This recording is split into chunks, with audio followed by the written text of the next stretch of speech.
We'll go through Psalms 33, സങ്കീർത്തനം 33. നമുക്ക് വാക്യം പ്രതി വാക്യമായിട്ട് വായിക്കാം ആദ്യം. അത് കഴിഞ്ഞിട്ട് we will go through the explanation of that. Sing joyfully to the Lord, you righteous. It is fitting for the upright to praise him.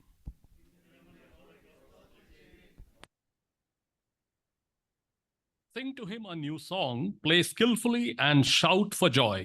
യഹോവയുടെ വചനം നേരുള്ളത്, അവന്റെ സകല പ്രവൃത്തികളും ശ്രേഷ്ഠമുള്ളത്. For the word of the Lord is the Lord loves righteousness and justice. The earth is full of his unfailing love. യഹോവയുടെ വചനത്താൽ ആകാശവും അവന്റെ വായിലെ ശ്വാസത്താൽ അതിലെ സകല സൈന്യവും ഉളവായി. He gathers the waters of the sea into jars. He puts the deep into storehouse. യഹോവയെ ഭയപ്പെടട്ടെ, ഭൂതലത്തിൽ പാർക്കുന്നവരൊക്കെ അവനെ ശങ്കിക്കട്ടെ. For he spoke and it came to be. He commanded and it stood firm. വംശങ്ങളെ നിരൂപണങ്ങളെ നിഷ്ഫലമാക്കുന്നു. But the plans of the Lord stand firm forever, the purpose of his heart through all generations. യഹോവ ദൈവമായിരിക്കുന്ന ജാതിയും അവൻ തനിക്ക് അവകാശമായി തിരഞ്ഞെടുത്ത ജനവും ഭാഗ്യമുള്ളത്. From heaven the Lord looks down and sees all mankind.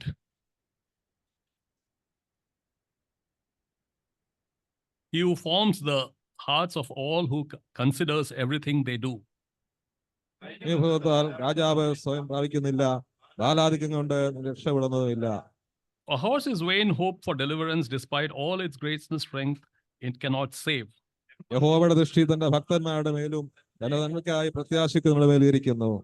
Deliver them from the death and keep them from alive in famine. നമ്മുടെ ഉള്ള യഹോവയ്ക്കായി കാത്തിരിക്കുന്നു, അവൻ നമ്മുടെ സഹായവും പരിചയമാകുന്നു. Him our hearts rejoice, for we trust in his holy name. യഹോവയെ ഞങ്ങൾ പ്രത്യാശ വയ്ക്കുന്നത് പോലെ ഇതിന്റെ ദയ ഞങ്ങളുടെ മേൽ ഉണ്ടാകുമാറാകട്ടെ. സങ്കീർത്തനം 33 ഇത് ആരാണ് എഴുതിയിരിക്കുന്നത്, ഇതിന്റെ ഓഥറിനെ പറ്റി ഇതിനകത്ത് വ്യക്തമായിട്ട് എഴുതിയിട്ടില്ല. എന്നാൽ സ്കോളേഴ്സ് പറയുന്നത് ദാറ്റ് ഇറ്റ്സ് മോസ്റ്റ് പ്രോബബ്ലി ദാവീദ് എഴുതിയ ഒരു സങ്കീർത്തനം തന്നെയാണ്. ബിക്കോസ് അതിന്റെ ഒരു ശൈലി നമ്മൾ കാണുമ്പോൾ ദാവീദിന്റെ എഴുതിയ സങ്കീർത്തനത്തിന് it's lot of similarities there. അതുകൊണ്ട് പറയുന്നത് ഇത് ദാവീദ് തന്നെ എഴുതിയ ഒരു സങ്കീർത്തനമായിരിക്കും. എന്നാൽ ഇത് വ്യക്തമായിട്ട് ഇവിടെ പറയുന്നില്ല. ഇത് ഒരു 22 വാക്യമുള്ള ഒരു ലോങ് സങ്കീർത്തനമാണ്. എന്നാൽ I will try to meditate this in the time that is allotted to me. ഇതിൻ്റെ ഔട്ട്ലൈനായിട്ട് ഞാൻ എടുത്തിരിക്കുന്നത് there are 4 things that I want to tell first as outline. So ഇവിടെ പറയുന്നത് യഹോവയുടെ ഈ സങ്കീർത്തനത്തിൽ ഫുൾ ഇതിൻ്റെ ഒരു ഔട്ട്ലൈനാണ് ഞാൻ പറയുന്നത്. ഇവിടെ യഹോവയുടെ മഹത്വത്തിനെ പറ്റിയാണ് ഇവിടെ പറഞ്ഞിരിക്കുന്നത്. രണ്ടാമത്തേത് ഇവിടെ പറയുന്നത് അവൻ്റെ വാക്ക്, വചനത്തിൻ്റെ ശക്തി. മൂന്നാമത്തെ ഇവിടെ പറഞ്ഞിരിക്കുന്നത് സൃഷ്ടികളുടെയും രാഷ്ട്രങ്ങളുടെയും വ്യക്തികളുടെയും മേലുള്ള അവൻ്റെ അധികാരം. നാലാമത്തത് പറഞ്ഞിരിക്കുന്നത് അവനെ ഭയപ്പെടുന്നവർക്ക് അവൻ നൽകുന്ന മാറാത്ത ആശ്രയം. This is the 4 things that the whole the Psalms, if we categorize, is the outline that I have given. Let's go into let's deep dive and see what it tells. ഇതിൻ്റെ for our understanding, I have divided this in 5 parts. 5 പാർട്ടായിട്ടാണ് ഇതിനെ divide ചെയ്തിരിക്കുന്നത്. ആദ്യത്തെ part 1 മുതൽ 3 വരെയുള്ള വാക്യങ്ങളാണ്. അതിൽ നമ്മൾ കാണുന്നത് ഒരു ആഹ്വാനമാണ് കാണുന്നത്. സങ്കീർത്തനക്കാരൻ ഒരു ആഹ്വാനം ചെയ്യുന്നതായിട്ടാണ് കാണുന്നത്. എന്തിനുള്ള ആഹ്വാനമാണ്? How to praise God. You know ഈ പറയുന്നത് അതിനു മുമ്പ് പറയുന്നത് ആഹ്വാനം ചെയ്യുന്നത് to praise God. Normally when we say to praise God, the question is, we can ask, how to praise God? എങ്ങനെയാണ് നമ്മൾ ദൈവത്തെ ആരാധിക്കേണ്ടത്? അതിൻ്റെ ഉത്തരമാണ് 1 മുതൽ 3 വരെയുള്ള വാക്യങ്ങളിൽ പറഞ്ഞിരിക്കുന്നത്. പറയുന്നത് യഹോവയെ ഘോഷിച്ചുല്ലസിപ്പീൻ, കിന്നരം കൊണ്ടും 10 കമ്പിയുള്ള വീണ കൊണ്ടും യഹോവയെ സ്തുതിപ്പീൻ, പുതിയ പാട്ട് പാടുവീൻ. അങ്ങനെയാണ് നമ്മൾ ദൈവത്തെ ആരാധിക്കേണ്ടത്. ആരാധന ഒരു ഡ്യൂട്ടിയായി മാറല്ല, അതൊരു ഡിലൈറ്റ് ആയിരിക്കണം. ഞാൻ ഡ്യൂട്ടി എന്ന് വാക്ക് ഉപയോഗിച്ചെന്ന് പറഞ്ഞാൽ ചില ആൾക്കാർ നമ്മൾ സംസാരിക്കുമ്പോൾ പറയും, ഓക്കെ നാളെ മൺഡേ ആണല്ലോ, ഡ്യൂട്ടിക്ക് പോകണം. ഒരു ബോറിംഗ് ആയിട്ടുള്ള ഒരു കാര്യമായിട്ടാണ് എടുക്കുന്നത്. ആ ട്രാഫിക് സെയിം തിങ്, അവിടെ പോയി ആ സെയിം ആളിനെ കാണണം, എന്നാൽ അവിടുന്ന് തിരിച്ചു വരണം. എന്നാൽ നമുക്ക് മനസ്സിലാകണം, our duty is also the place where we are working. That is also God's work. God has appointed you over there to do the work of God only. Okay, so ഞാൻ അതിൻ്റെ ഒരു എക്സാമ്പിളായിട്ട് പറഞ്ഞത്, നമ്മൾ ആരാധന ഒരു ഡ്യൂട്ടി ആയിട്ട് കാണല്ല. നമുക്ക് വർഷിപ്പിൽ പോകണമല്ലോ, ആരാധനയിൽ പോകണമല്ലോ, അങ്ങനെ നമ്മൾ ഒരിക്കലും കാണാൻ പാടില്ല. So our worship should be delight. ഒരു ഒരു ഒരു ഒരു എന്താ പറയുന്നത്, അത് that should be full of life. അത് ഒരു ഊർജത്തോടെ ആയിരിക്കണം. That should be our worship. That is what ഇവിടെ പറയുന്നത്. അല്ലെങ്കിൽ എന്തുവാ പറയുന്നത്, അതൊരു മൊണോട്ടണസ് ആകും, അതൊരു ആവർത്തന വിരസത പറയുന്ന പോലെ. So that is not, that should not happen. That is what the first 3 verse ഇവിടെ സങ്കീർത്തനക്കാരൻ നമ്മളോട് പറയുന്നത്.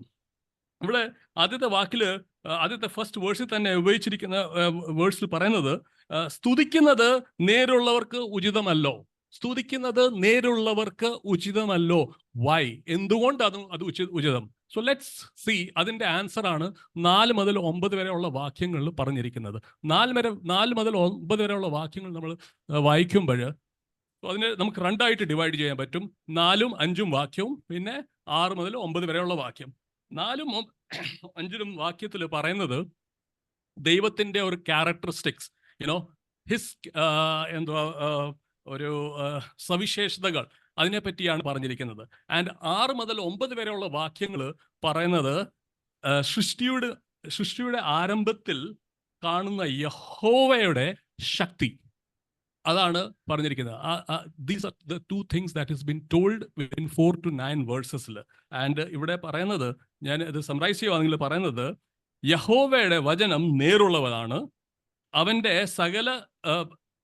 അവൻ്റെ സകല പ്രവർത്തികളും അവന് വിശ്വസ്തനാണ്, അവൻ നീതിയും ന്യായവും ഇഷ്ടപ്പെടുന്നവനാണ്, യഹോവയുടെ ദയ കൊണ്ട് ഭൂമി നിറഞ്ഞിരിക്കുന്നു. അതാണ് ദൈവത്തിൻ്റെ, യഹോവയുടെ ഒരു ക്യാരക്ടറിസ്റ്റിക്സ് പറഞ്ഞിരിക്കുന്നത്. എന്നാൽ അതിനെക്കാട്ടിലും ഉപരി പറഞ്ഞിരിക്കുന്നത് ദാറ്റ് സൃഷ്ടിയുടെ ആരംഭത്തിൽ കാണുന്ന യഹോവയുടെ ശക്തി. സൃഷ്ടിയെ, ഈ പ്രപഞ്ചത്തെ സൃഷ്ടിച്ച ദൈവം വാക്കുകൊണ്ടാണ് സൃഷ്ടിച്ചത്. ഉണ്ടാകട്ടെ എന്ന് പറഞ്ഞ ഉണ്ടായത് അവിടെ. And from there he created this earth that we are in, and നമ്മളെ സൃഷ്ടിച്ചത്. സോ നമ്മൾ അത് മനസ്സിലാക്കുമ്പോൾ of course it is a wonder because we cannot do it. എന്നാൽ അതിനെക്കാട്ടിലും കൂടുതൽ, അതിനെക്കാട്ടിലും ഉപരി, it should be the foundation of our faith. നമ്മളുടെ വിശ്വാസത്തിൻ്റെ ഒരു അടിസ്ഥാനമായിരിക്കണം. Because he has created us, he has created this universe. പ്രപഞ്ചത്തെ സൃഷ്ടിച്ച ദൈവം, നമ്മളെ സൃഷ്ടിച്ച ദൈവം, so നമ്മൾ, of course it's a wonder thing, but അതിനെക്കാട്ടിലും ഉപരി it's something that we should look at it as a foundation of our faith. Yeah, so that is what നമ്മൾ കാണുന്നത് 4 മുതൽ 9 വരെയുള്ള വാക്യങ്ങളിൽ. സോ ആ വാക്യങ്ങൾ വായിക്കുമ്പോൾ നമുക്ക് മനസ്സിലാകും ദാറ്റ് എന്തുകൊണ്ടാണ് സ്തുതിക്കുന്ന നേരുള്ളവർക്ക് ആകുന്നത്. പിന്നെ അത് കഴിഞ്ഞിട്ട് സങ്കീർത്തനക്കാരൻ പറയുന്നത്, യഹോവ ഈ പ്രപഞ്ചത്തെ സൃഷ്ടിച്ചു. എന്നാൽ അടുത്ത വാക്യങ്ങളിൽ നമുക്ക് കാണാൻ സാധിക്കുന്നത്, യഹോവ രാജ്യങ്ങളുടെ മേലുള്ള അധികാരമാണ് നമ്മൾ കാണുന്നത്. അടുത്ത വാക്യം, ദാറ്റ് ഈസ് ഫ്രം 10 to 12. അങ്ങനെയാണ് ഇവിടെ എഴുതിയിരിക്കുന്നത്. 10 to 12 നമ്മൾ വായിക്കുമ്പോൾ അവിടെ പറയുന്നത്, യഹോവയുടെ വാക്കിനാൽ ഈ പ്രപഞ്ചത്തെ സൃഷ്ടിച്ചതുപോലെ അവൻ്റെ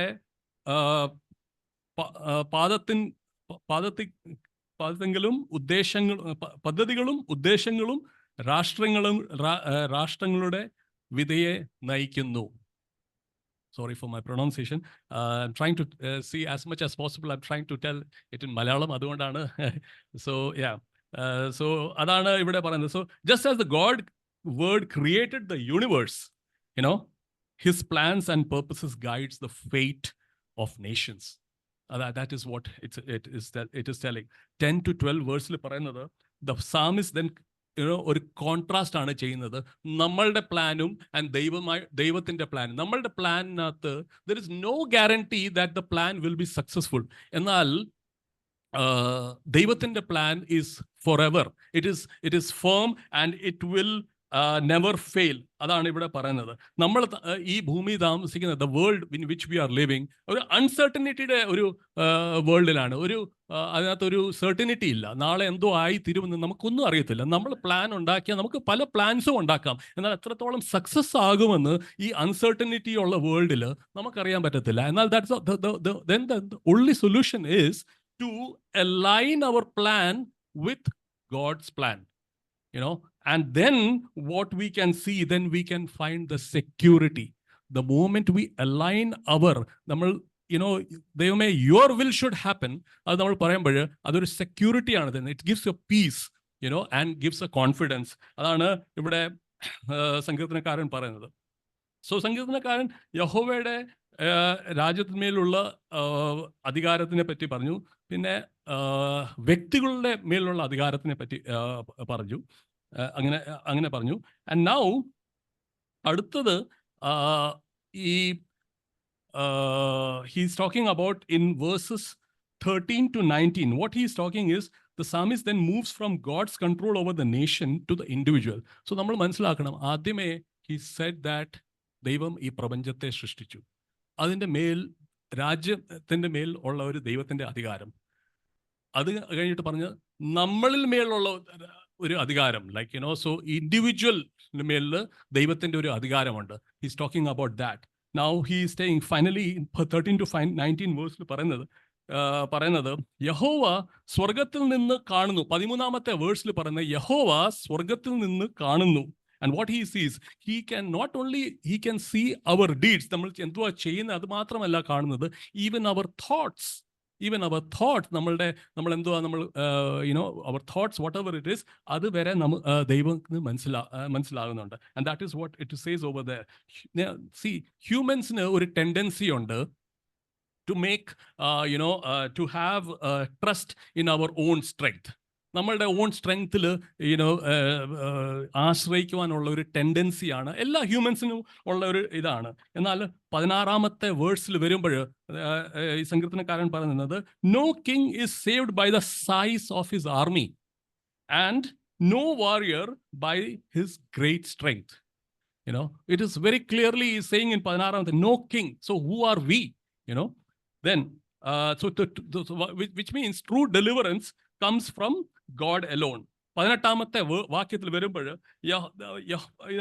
ഇവിടെ പറഞ്ഞിരിക്കുന്നത്, യഹോവയുടെ ദൃഷ്ടി തൻ്റെ ഭക്തന്മാരുടെ മേളിലും തന്നെ ദയക്കായി പ്രത്യാശിക്കുന്ന മേളിലും ഇരിക്കുന്നു. That is how it is. So that the യഹോവയുടെ ദൃഷ്ടി is not in all but in select people. ആരാണ്? തൻ്റെ ഭക്തന്മാരുടെ മേളിലും and തൻ്റെ ദയക്കായി പ്രത്യാശിക്കുന്ന, it's only on that group. നമ്മൾ Psalms 91 പറയുമ്പോൾ, Psalms 91 is a psalm of protection and God's promise. എന്നാൽ അതിൻ്റെ ആദ്യത്തെ വാക്കിനകത്ത് തന്നെ പറയുന്നുണ്ട്, this is applies to whom? അത്യുന്നതന്റെ മറവിൽ വസിക്കുകയും സർവശക്തൻ. So it is only for those people that the further ഉള്ള Psalms apply ആകുന്നത്. Same thing is over here. അല്ല, അവസാനത്തെ ക്ലോസിംഗ് അഫർമേഷൻ ഇവിടെ 20 മുതൽ 22 വരെയുള്ള വാക്യങ്ങളാണ് നമ്മൾ കാണുന്നത്. It's a powerful affirmation of trust in God. ഇവിടെ സങ്കീർത്തനക്കാരൻ is using the word we, and we എന്ന് പറയുമ്പോൾ he is referring to all of us. What he is referring here, to trust God as a community, knowing that he is our protector and shield. നമ്മളുടെ സഹായവും പരിചയവും ആകുന്നു. That is what he is saying. The whole prayer ഇവിടെ end ആകുന്നത് asking for God's constant love and to be with us, giving us hope and security. Hope and security. നമ്മൾ മനസ്സിലാക്കണം, ഈ hope ഞാൻ വേർഡ് യൂസ് ചെയ്യുമ്പോൾ we in English today the hope word is used in a very different way. In the hope means I can say I hope tomorrow it will rain. That doesn't mean that it will rain tomorrow. അതെൻ്റെ ഒരു വിഷാണ്, അതിൻ്റെ ഒരു ആഗ്രഹമാണ് നാളെ മഴ പെയ്യുമെന്ന്. I hope it will rain. But ബൈബിളിൽ hope is meaning, അത് ഒരു ഗ്രീക്ക് വേർഡ് is elpis, അതെന്നാണ് എടുത്തിരിക്കുന്നത്, which means ഒരു കോൺഫിഡൻറ്റ് എക്സ്പെക്ടേഷൻ ആണ്, പ്രത്യാശ. അതാണ് ഇവിടെ പറഞ്ഞിരിക്കുന്നത്. So the hope is not passive, but it is active because of God's character and because of the faithfulness of God. അവസാനം I want to just conclude this psalm saying that സങ്കീർത്തനക്കാരൻ ഇവിടെ പറഞ്ഞു, ഈ പ്രപഞ്ചത്തെ സൃഷ്ടിച്ച ദൈവം, ഈ രാജ്യങ്ങളെ സൃഷ്ടിച്ച ദൈവം, അവൻ നമ്മെ അറിയുന്നു. അവൻ വിശ്വസ്തനാണ്. അവൻ നമ്മെ എല്ലാ കാര്യങ്ങളിലും താങ്ങി നയിക്കും.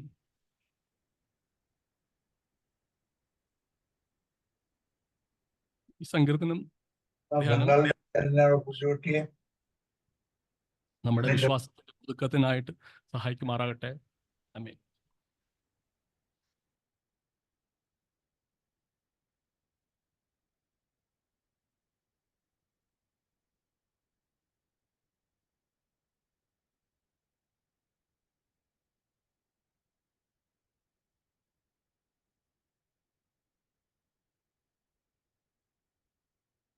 സഹോദരങ്ങളെ, നമ്മുടെ കണ്ണുകളെ അടയ്ക്കാം. നമുക്ക് മധ്യസ്ഥ പ്രാർത്ഥനയ്ക്കായിട്ടുള്ള സമയമാകുന്നു. നമ്മളെ നീണ്ട ലിസ്റ്റുണ്ട്, എന്നാൽ എല്ലാത്തിനും മറുപടി അയക്കുന്ന ദൈവത്തിൻ്റെ സന്നിധിയിലായി. സഹോദരങ്ങളെ, നമ്മൾ വ്യക്തിപരമായി പ്രാർത്ഥിക്കുന്ന വിഷയത്തിൻ്റെ മേലും നമ്മൾ കൂട്ടായ്മയായി പ്രാർത്ഥിക്കുന്ന വിഷയത്തിൻ്റെ മേലും മറുപടി അയക്കുന്ന ദൈവത്തെ നമ്മളിന്ന് പകൽക്കാലം സേവിക്കുന്നത്. സഹോദരങ്ങളെ, ഈ നല്ല കർത്താവിനെ കണ്ടുമുട്ടുവാൻ നമ്മുടെ പിതാക്കന്മാർക്ക് ഭാഗ്യം ഒരുക്കിയല്ലോ. നമ്മളും നമ്മുടെ തലമുറയും ഈ കർത്താവിനെ വിശ്വസ്തയോടെ സേവിപ്പാൻ ദൈവം ഇടയാക്കണമെന്ന് നമുക്ക് ദൈവത്തോടെ പ്രാർത്ഥിക്കാം. നമ്മൾ ചില വിഷയങ്ങൾ ദൈവസന്നിധിയിൽ ഇറക്കി വെക്കുക. ഒരു പക്ഷെങ്കിൽ രോഗത്തിൻ്റെ അവസ്ഥയായിരിക്കാം, നമ്മുടെ ദൈവം വൈദ്യനാകട്ടോ. അതല്ല, ഒരു പക്ഷെങ്കിൽ ജോലിയുള്ള ബന്ധത്തിലായിരിക്കാം, സാഹചര്യങ്ങളെ മാറ്റുന്ന ദൈവം നമ്മുടെ ദൈവം കേട്ടോ. ഒരു പക്ഷെങ്കിൽ തലമുറയെ ഓർത്ത് ഭാരപ്പെടുന്നതായിരിക്കാം. ഏത് ഹൃദയം കൊണ്ട് സംസാരിക്കുന്ന ദൈവത്തെയാണ് നമ്മൾ സേവിക്കുന്നത്. നമ്മുടെ സകല വിഷയത്തിന് മറുപടി. സഹോദരങ്ങളെ, നമ്മൾ ഇപ്പോൾ ആയിരിക്കുന്ന സന്നിധിയിൽ തീരാത്ത ഒരു വിഷയവുമില്ല കേട്ടോ. എല്ലാ വിഷയത്തിനും മറുപടിയുണ്ട്. നമ്മൾ മനുഷ്യനാൽ അസാധ്യം ദൈവത്താൽ സാധ്യമാണ്. യഹോവയാൽ കഴിയാത്ത കാര്യം വല്ലതുമുണ്ടോ? അവൻ പ്രവൃത്തിയിൽ വലിയ ദൈവമാണ്. സഹോദരങ്ങളെ, നമ്മൾ കഴിഞ്ഞ ദിനങ്ങളൊക്കെ ആയിരുന്ന ഇടങ്ങളിൽ കർത്താവ് നമ്മളെ സൂക്ഷിച്ചു. അല്ല, പ്രാരംഭ പ്രാർത്ഥനയിൽ ആയനിച്ചാൻ ഓർത്തതുപോലെ നമ്മൾ ഈ ഒരു വർഷത്തിന് കഴിഞ്ഞ് 8 മാസക്കാലം കർത്താവ് നമ്മളെ ഭദ്രമായി പരിപാലിച്ചല്ലോ. ആ പ്രയാസം ഉണ്ടോ എന്ന് ചോദിച്ചാൽ ഉണ്ടായി, പ്രതികൂലമുണ്ടോ എന്ന് ചോദിച്ചാൽ ഉണ്ടായി. എന്നാൽ അതിനടിയിൽ നമ്മളെ ജലത്തോടെ നടത്തിയ ഒരു കർത്താവ് ജീവിക്കുന്നതോർത്ത് നമുക്ക് ദൈവത്തെ മഹത്വപ്പെടുത്താം. നമുക്ക് രോഗത്തിൻ്റെ അവസ്ഥയിലായിരിക്കുന്നവരെ ഓർത്ത് പ്രാർത്ഥിക്കാം. ഏത് രോഗത്തിനും വൈദ്യനായ നമ്മുടെ ദൈവം കേട്ടോ. ഈ ലോക ഡോക്ടർ മരുന്ന് കഴിച്ചാലും സൗഖ്യം നമ്മുടെ ദൈവത്തിൻ്റെ ആകട്ടോ. ദൈവം സൗഖ്യമയക്കുന്ന ദൈവമാണ്. ഹല്ലേലൂയ. നമ്മുടെ നടുവിലായിരിക്കുന്ന നമ്മുടെ പ്രസാദ് സഹോദരൻ്റെ സഹോദരിയെ ഓർത്ത് പ്രാർത്ഥിക്കാം. ദൈവമേ, നീ വിടുതലയക്കണമെന്ന് നമുക്ക് ദൈവത്തോടെ പ്രാർത്ഥിക്കാം. പീറ്റർ എന്ന സഹോദരന് ഡയബറ്റീസിൻ്റെ അസ്വസ്ഥയാൽ കഴിയുക. നമുക്കിന്ന് പകൽക്കാലം ഒരുമനപ്പെട്ട് പ്രാർത്ഥിക്കാം. കർത്താവേ, നീ വിടുതലയക്കണമെന്ന് നമുക്ക് ദൈവത്തോടെ പ്രാർത്ഥിക്കാം. നമ്മുടെ റെഞ്ച് ബദറിന് കൊടുത്ത വിടുതലിനായി നമുക്ക് ദൈവത്തെ മഹത്വപ്പെടുത്താം. അങ്ങനെ രോഗദുഃഖ ഭാര പ്രയാസത്തിൽ കഴിയുന്ന ഒരുപാട് പേരുണ്ട് കേട്ടോ. എല്ലാവർക്കും സൗഖ്യം നമ്മുടെ സന്നിധിയിലുണ്ട് കേട്ടോ. നമ്മൾ വ്യക്തിപരമായി പ്രാർത്ഥിക്കുന്ന രോഗികളുണ്ടല്ലോ, നമുക്ക് അവരെയൊക്കെ പിന്നെയും കരങ്ങളിൽ ഏൽപ്പിക്കാം. കർത്താവേ, നീ വിടുതലയക്കണമേ. എല്ലാ രോഗത്തിനും നല്ല വൈദ്യനായ ദൈവം നമ്മുടെ ദൈവം തന്നെയാകിയാൽ നമുക്ക് ദൈവത്തെ സ്തുതിക്കാം. ഹല്ലേലൂയ. തലമുറയോർത്ത് ദുഃഖിക്കുന്ന മാതാപിതാക്കളുണ്ട് കേട്ടോ. ഹല്ലേലൂയ. വിദൂരതയിൽ വിദ്യാഭ്യാസത്തിനും ഉപജീവനമാർഗമായി പോയിരിക്കുന്ന നമ്മുടെ കുഞ്ഞുങ്ങളുണ്ട് കേട്ടോ. അവരവരായിരിക്കുന്ന സ്ഥാനത്ത് കർത്താവിനെ ഓർത്ത് ജീവിപ്പാൻ എൻ്റെ ദൈവം സഹായിക്കണമെന്ന് നമുക്ക് ദൈവത്തോടെ പ്രാർത്ഥിക്കാം. ഏകാന്തതയുടെ അനുഭവത്തിൽ കഴിയുന്ന ഒരുപാട് പേരുണ്ട് കേട്ടോ. നമുക്ക് അവരെയൊക്കെ ഓർത്ത് പ്രാർത്ഥിക്കാം. ഞാൻ നിന്നോട് കൂടെ ഉണ്ടെന്ന് പറഞ്ഞ കർത്താവ്, ഹല്ലേലൂയ, അവരെ ധൈര്യപ്പെടുത്തിട്ട് പ്രത്യാശ കൊണ്ട് ദൈവം നിറയ്ക്കണമെന്ന് നമുക്ക് ദൈവത്തോടെ പ്രാർത്ഥിക്കാം. നമ്മുടെ നടുവിലായിരിക്കുന്ന ജെയിംസ് ബ്രദറിനെ ഓർത്ത് പ്രാർത്ഥിക്കാം. വിസായയുടെ ബന്ധത്താൽ ഭാരപ്പെടുന്നെന്ന് അറിഞ്ഞു. നമുക്കിന്ന് പ്രാർത്ഥിക്കാം. മേലധികാരികളോട് സംസാരിക്കട്ടെ. അതല്ല, ദൈവത്തിന്റെ സാഹചര്യങ്ങളെ മാറ്റി വരുവാൻ, ഹല്ലേലൂയ, നിയമങ്ങളെ മാറ്റി എഴുതുവാൻ കഴിവുള്ള ദൈവം നമ്മുടെ പക്കൽ ഉള്ളത് കൊണ്ട് നമുക്ക് ദൈവത്തെ സ്തുതിക്കാം. നമ്മുടെ വ്യക്തിപരമായ നമ്മളെ അലട്ടുന്ന വിഷയങ്ങളുണ്ടല്ലോ, നമുക്ക് ദൈവത്തോടെ പ്രാർത്ഥിക്കാം. ഈ കൂട്ടായ്മയ്ക്ക് ഏറിയ വർഷമായി ഈ ദേശത്ത് ഇങ്ങനെ ഒരു കൂട്ടായ്മ നടക്കുവാൻ ദൈവത്തിന് പ്രസാദം തോന്നിയതോർത്ത് നമുക്ക് ദൈവത്തെ സ്തുതിക്കാം. ഈ കൂട്ടായ്മയ്ക്ക് തുടക്കം കുറിച്ച ഭവനത്തിനായി സ്തോത്രം. കഴിഞ്ഞ കാലങ്ങളിൽ ചുവര് കൊടുത്തവർക്കായി സ്തോത്രം ചെയ്യാം. ശേഷം നമ്മുടെ ബേ കുടിച്ചാനെ ഓർത്ത് പ്രാർത്ഥിക്കാം. ശാരീരികമായി ബലഹീനതയൊക്കെ ഉണ്ടായിരുന്നല്ലോ, എന്നാൽ ഇപ്പോൾ ബലത്തോടെ സൗഖ്യത്തോടെ ആക്കിയിരിക്കുന്നല്ലോ. നമുക്ക് ദൈവത്തെ മഹത്വപ്പെടുത്താം. ഇപ്പോൾ ഇതിന് നേതൃത്വം കൊടുക്കുന്ന സഹോദരങ്ങൾക്കായി പ്രാർത്ഥിക്കാം. നമ്മുടെ ബാബുച്ചാനെ ഓർത്ത് പ്രാർത്ഥിക്കാം. നാട്ടിലായിരിക്കുന്നല്ലോ, സൗഖ്യത്തോടെ കടന്നു വരുവാൻ ദൈവമിടയാക്കണമെന്ന് പ്രാർത്ഥിക്കാം. രാനിച്ചാനെ ഓർത്ത് പ്രാർത്ഥിക്കാം. ഹല്ലേലൂയ. അനുഗ്രഹിക്കപ്പെട്ട നേതൃത്വത്തിനായി പ്രാർത്ഥിക്കാം. ഹല്ലേലൂയ. ദൈവം നമ്മുടെ അത്ഭുതങ്ങളുടെ ദൈവമാകട്ടോ. അത്ഭുതങ്ങളുടെ ദൈവമാ, പ്രവൃത്തി വലിയ ദൈവമാ. ഇന്ന് പകൽക്കാലം നമുക്ക് ഒന്നിച്ചു കൂടുവാൻ ദൈവം ഒരുക്കിയ മുഖാന്തരത്തിനായി സ്തോത്രം ചെയ്യാം. നമുക്ക് അനുഗ്രഹിക്കപ്പെട്ട സങ്കീർത്തനം തന്നല്ലോ, അത് ധ്യാനിപ്പാൻ നിന്റെ പൈതലിനെ ദൈവം ബലപ്പെടുത്തിയല്ലോ. വന്നുകൂടപ്പെട്ട ഓരോ സഹോദരങ്ങളെ ഓർത്ത് പ്രാർത്ഥിക്കാം. സഹോദരങ്ങൾക്ക് അവരവരുടേതായ വ്യത്യസ്ത ആവശ്യങ്ങളും സാഹചര്യങ്ങളുമാണ്. എന്നാൽ നമ്മളെ ഭാരപ്പെടുന്ന വിഷയങ്ങൾ രാത്രി പകൽക്കാലം ദൈവസ്ഥലിൽ ഇറക്കി വെക്കുമ്പോൾ ഹല്ലേലൂയ, നമുക്ക് മുമ്പേ നമ്മുടെ വിഷയം അറിഞ്ഞ് പ്രവർത്തിക്കുന്ന കർത്താവ് അത്ഭുതങ്ങളുടെ ദൈവമായതുകൊണ്ട്, അടയാളങ്ങളുടെ ദൈവമായതുകൊണ്ട് സഹോദരങ്ങളെ, നമ്മുടെ കാലം എത്രയോ പ്രാവശ്യം ഹല്ലേലൂയ വഴുതിപ്പോകാതിരുന്ന സമയത്ത് ആ മുറിഞ്ഞ കരം പിടിച്ച് നമ്മളെ നടത്തിയ കർത്താവ് ഇന്നും ജീവിക്കുന്നത് ഓർത്ത് നമുക്ക് ദൈവത്തെ സ്തുതിക്കാം. നമ്മൾ ആഗ്രഹിക്കുന്ന കൺവെൻഷനെ ഓർത്ത് പ്രാർത്ഥിക്കാം. അതിൻ്റെ എല്ലാ ക്രമീകരണത്തിനുമായി സ്തോത്രം ചെയ്യാം. ഇന്ന് പകൽക്കാലം ഈ സൂമിൽ കൂടെ സംബന്ധിക്കുന്ന സഹോദരങ്ങൾക്കായി സ്തോത്രം ചെയ്യാം. അവരവരായിരിക്കുന്ന സ്ഥാനത്ത് കർത്താവ് സൂക്ഷിക്കട്ടെ.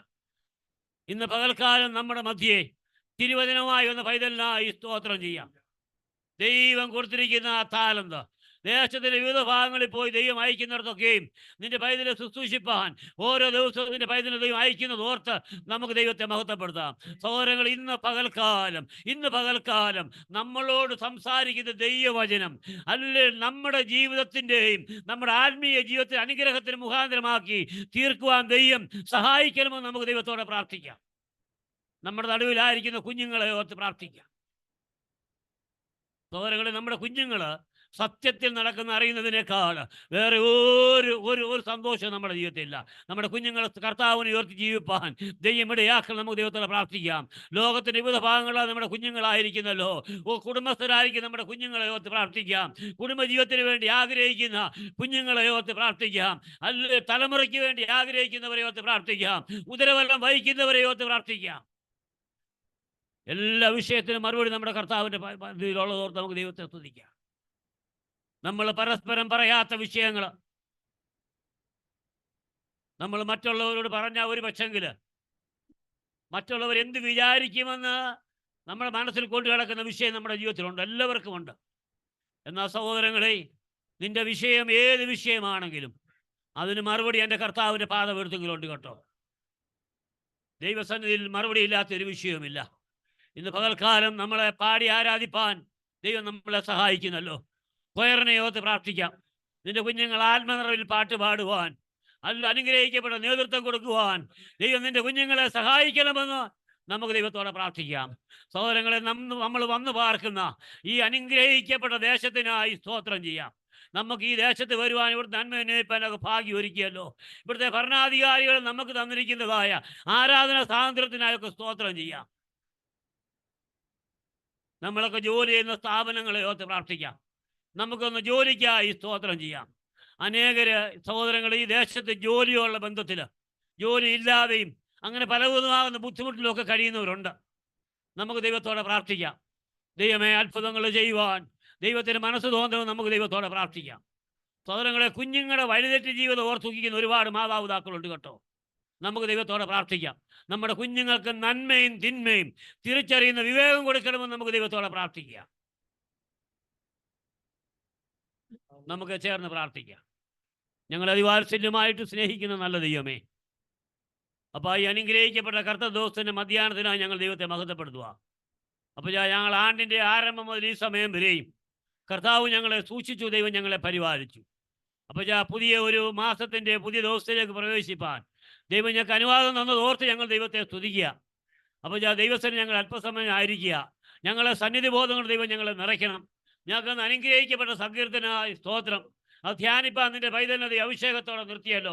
ഞങ്ങൾ ചില വിഷയങ്ങൾ ദൈവസേനയിൽ മധ്യസ്ഥയാണ് ചെയ്യുകയോ, എൻ്റെ ദൈവമേ, നിൻ്റെ പ്രാർത്ഥനയ്ക്കും യാതനയ്ക്കും മറുപടി അയക്കുക ദൈവം.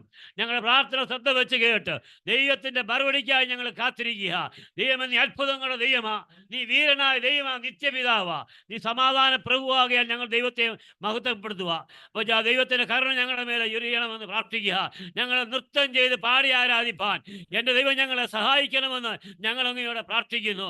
തിരുവചനവുമായി ഞങ്ങളുടെ മധ്യയായിരിക്കുന്ന പൈതലിനായി സ്തോത്രം ചെയ്യുന്നു. അനുഗ്രഹിക്കപ്പെട്ട ദൂതന്റെ പൈതലിന്റെ നാവിന്മേൽ കൊടുക്കുവാൻ, അത് ഞങ്ങൾക്ക് അനുഗ്രഹത്തിനും ദൈവനാമം ഉയരുവാനും എൻ്റെ ദൈവം സഹായിക്കണമെന്ന് പ്രാർത്ഥിക്കുന്നു.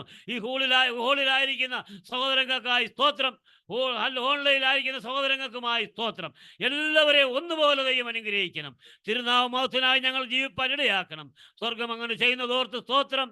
യേശു ക്രിസ്തുവിന്റെ അൻപുള്ള പൊന്നുനാമത്തിൽ തന്നെ ആമേൻ.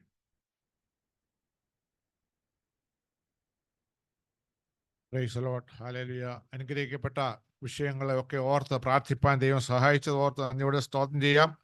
കഴിഞ്ഞ ആഴ്ച നമ്മുടെ പ്രസാദ് സഹോദരൻ സഹോദരിയുടെ വിഷയത്തെ ഓർത്ത് പറഞ്ഞല്ലോ. നമ്മൾ മുട്ടിപ്പായ വിഷയത്തെ ഓർത്ത് പ്രാർത്ഥിച്ചു. അത്ഭുതകരമായ വിടുതൽ, പ്രിയമകളുടെ സർജറിയൊക്കെ അനുഗ്രഹമായി നടക്കുവാൻ സഹായിച്ചു. ഹല്ലേലൂയ. ദൈവം കൊടുത്തുകൊണ്ടിരിക്കുന്ന സൗഖ്യത്തെ ഓർത്ത് തുടർന്ന് നമുക്ക് പ്രാർത്ഥിക്കാം. Price the Lord. ഹല്ലേലൂയ. നമ്മുടെ ബാവുച്ചാന് 3-ാം തീയതി ഈ ദേശത്ത് മടങ്ങി വരുന്നു. പ്രിയ ബാവുച്ചാൻ്റെ യാത്രയ്ക്കായി നമുക്ക് പ്രത്യേകം ദൈവകരങ്ങളിൽ ഏൽപ്പിച്ചു കൊടുത്ത് പ്രാർത്ഥിക്കാം. അതുപോലെ തന്നെ നമ്മുടെ കൂട്ടായ്മയുടെ ഭാഗമായിരിക്കുക പ്രിയ ജോൺസൺ സഹോദരൻ്റെ മകളുടെ വിവാഹം 13-ാം തീയതി 12-ാം തീയതി സെപ്റ്റംബർ 12-ാം തീയതി കോഴഞ്ചേരി പള്ളിയിൽ വെച്ച് നടക്കുന്നു. ആ വിവാഹത്തിൽ എല്ലാവരും പ്രാർത്ഥനയോടെ പങ്കെടുക്കണമേ എന്ന് പ്രത്യേകം ആവശ്യപ്പെട്ടിട്ടുണ്ട്. ആരെങ്കിലും നാട്ടിൽ പോകുന്നുണ്ടെങ്കിൽ ആ ശുശ്രൂഷയിൽ പങ്കെടുക്കണമെന്ന് പ്രത്യേകം അറിയിച്ചിട്ടുണ്ട്. ആ കുടുംബജീവിതത്തിലേക്ക് പ്രവേശിക്കുന്ന സ്റ്റെഫി മോളെ ഓർത്ത് നമുക്ക് പ്രത്യേകം പ്രാർത്ഥിക്കാം. ഈ ദിവസങ്ങളിൽ ജന്മദിനവും വിവാഹ വാർഷികവും ആഘോഷിക്കുന്ന പ്രിയപ്പെട്ടവർക്കായി നമുക്ക് പ്രത്യേകം പ്രാർത്ഥിക്കാം. ഹല്ലേലൂയ. കുടുംബജീവിതത്തിലേക്ക് പ്രവേശിക്കുന്നവർക്കായി പ്രാർത്ഥിക്കാം. ദൈവം തരുന്ന ആയുസ്സിനായി ആരോഗ്യത്തിനായി നമുക്ക് പ്രത്യേകം പ്രാർത്ഥിക്കാം. ചില പേരുകൾ ഇവിടെ ലഭിച്ചിട്ടുണ്ട്. ഹല്ലേലൂയ.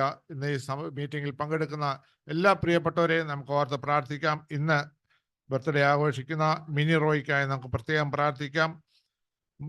3-ാം തീയതി നമ്മുടെ അജിയുടെ മക്കൾ 2 പേരും ജിബിയും ജൂബിയും പുതുവർഷത്തിലേക്ക് പ്രവേശിക്കുന്നല്ലോ. ആ പ്രിയ കുഞ്ഞുങ്ങളെ ഓർത്ത് പ്രാർത്ഥിക്കാം. അതുപോലെ തന്നെ എബിയുടെ മകള് മന്ന ആൻഡ് വറീസ് പുതുവർഷത്തിലേക്ക് പ്രവേശിക്കുന്നു. 4-ാം തീയതി പുതുവർഷത്തിലേക്ക് പ്രവേശിക്കുന്ന നമ്മുടെ ജിനുവിൻ്റെ വൈഫ് സൂസനായി നമുക്ക് പ്രത്യേകം പ്രാർത്ഥിക്കാം. അതുപോലെ തന്നെ നമ്മുടെ ചെറിയാച്ചൻ്റെ കൊച്ചു പൈതൽ ജോഷുവായിക്ക് വേണ്ടി പ്രത്യേകം പ്രാർത്ഥിക്കാം. അതുപോലെ തന്നെ നമ്മുടെ ഷാബു തോമസ് 6-ാം തീയതി പുതുവർഷത്തിലേക്ക് പ്രവേശിക്കുന്നു. ഈ പ്രിയപ്പെട്ടവരെയൊക്കെ ഓർത്ത് പ്രാർത്ഥിക്കാം. ദൈവം അവർക്ക് പുതുവർഷം ദാനമായി കൊടുക്കുമ്പോൾ പുതിയ കൃപകളോടെ ഹല്ലേലൂയ ആയുസ്സിൽ പുതിയ സംവത്സരത്തിലേക്ക് പ്രവേശിക്കുമ്പോൾ കർത്താവിനോട് ഒരു പടി അടുത്ത് ജീവിപ്പാൻ ഈ പ്രിയ മക്കളെ അനുഗ്രഹിക്കുമാറാണ് നമുക്ക് ചേർന്ന് പ്രാർത്ഥിക്കാം. അതുപോലെ തന്നെ കുടുംബജീവിതത്തിൽ പുതുവർഷത്തിലേക്ക് പ്രവേശിക്കുന്ന പ്രിയപ്പെട്ടവരെ ഓർത്ത് പ്രാർത്ഥിക്കാം. നമ്മുടെ മധ്യത്തിലായിരിക്കുന്ന പ്രിയ സജിക്കും സിനിക്കും നാളെ ഒരു കുടുംബജീവിതത്തിൽ പുതുവർഷത്തിലേക്ക് പ്രവേശിക്കുന്നു. ഹല്ലേലൂയ. ഈ പ്രിയ മക്കളെ നമുക്ക് ദൈവകരങ്ങൾ ഏൽപ്പിച്ചു കൊടുത്ത് പ്രാർത്ഥിക്കാം. ഹല്ലേലൂയ. നന്ദിയോടെ സ്തോത്രം. നമ്മുടെ ആയുസ്സിൻ്റെ ഉടയവൻ അവിടുന്നാണല്ലോ. അതുകൊണ്ട് ആ ദൈവകരങ്ങൾ നമുക്ക് ഏൽപ്പിച്ചു കൊടുത്ത് നമുക്ക് പ്രാർത്ഥിക്കാം. ഹല്ലേലൂയ. തുടർന്ന് ഗായക സംഘം ഹല്ലേലൂയ ഗാന ശുശ്രൂഷയ്ക്ക് നേതൃത്വം കൊടുക്കും. ആത്മാവിൽ ദൈവത്തെ നമുക്ക് ആരാധിച്ച് മഹത്വപ്പെടുത്തുവാൻ നമുക്ക് ലഭിക്കുന്ന അവസരം ഹല്ലേലൂയ നഷ്ടപ്പെടുത്തി കളയാതെ ഹല്ലേലൂയ കർത്താവിനെ ആത്മാവിലും സത്യത്തിലും ആരാധിക്കുന്നത് ഹല്ലേലൂയ അത് അനുഗ്രഹമാണല്ലോ. നാളും നാഴിയും അറിയാത്തതുകൊണ്ട് നമുക്ക് ഉണർന്ന് കർത്താവിനെ ആരാധിപ്പാൻ നമുക്ക് നമ്മളെ തന്നെ സമർപ്പിക്കാം.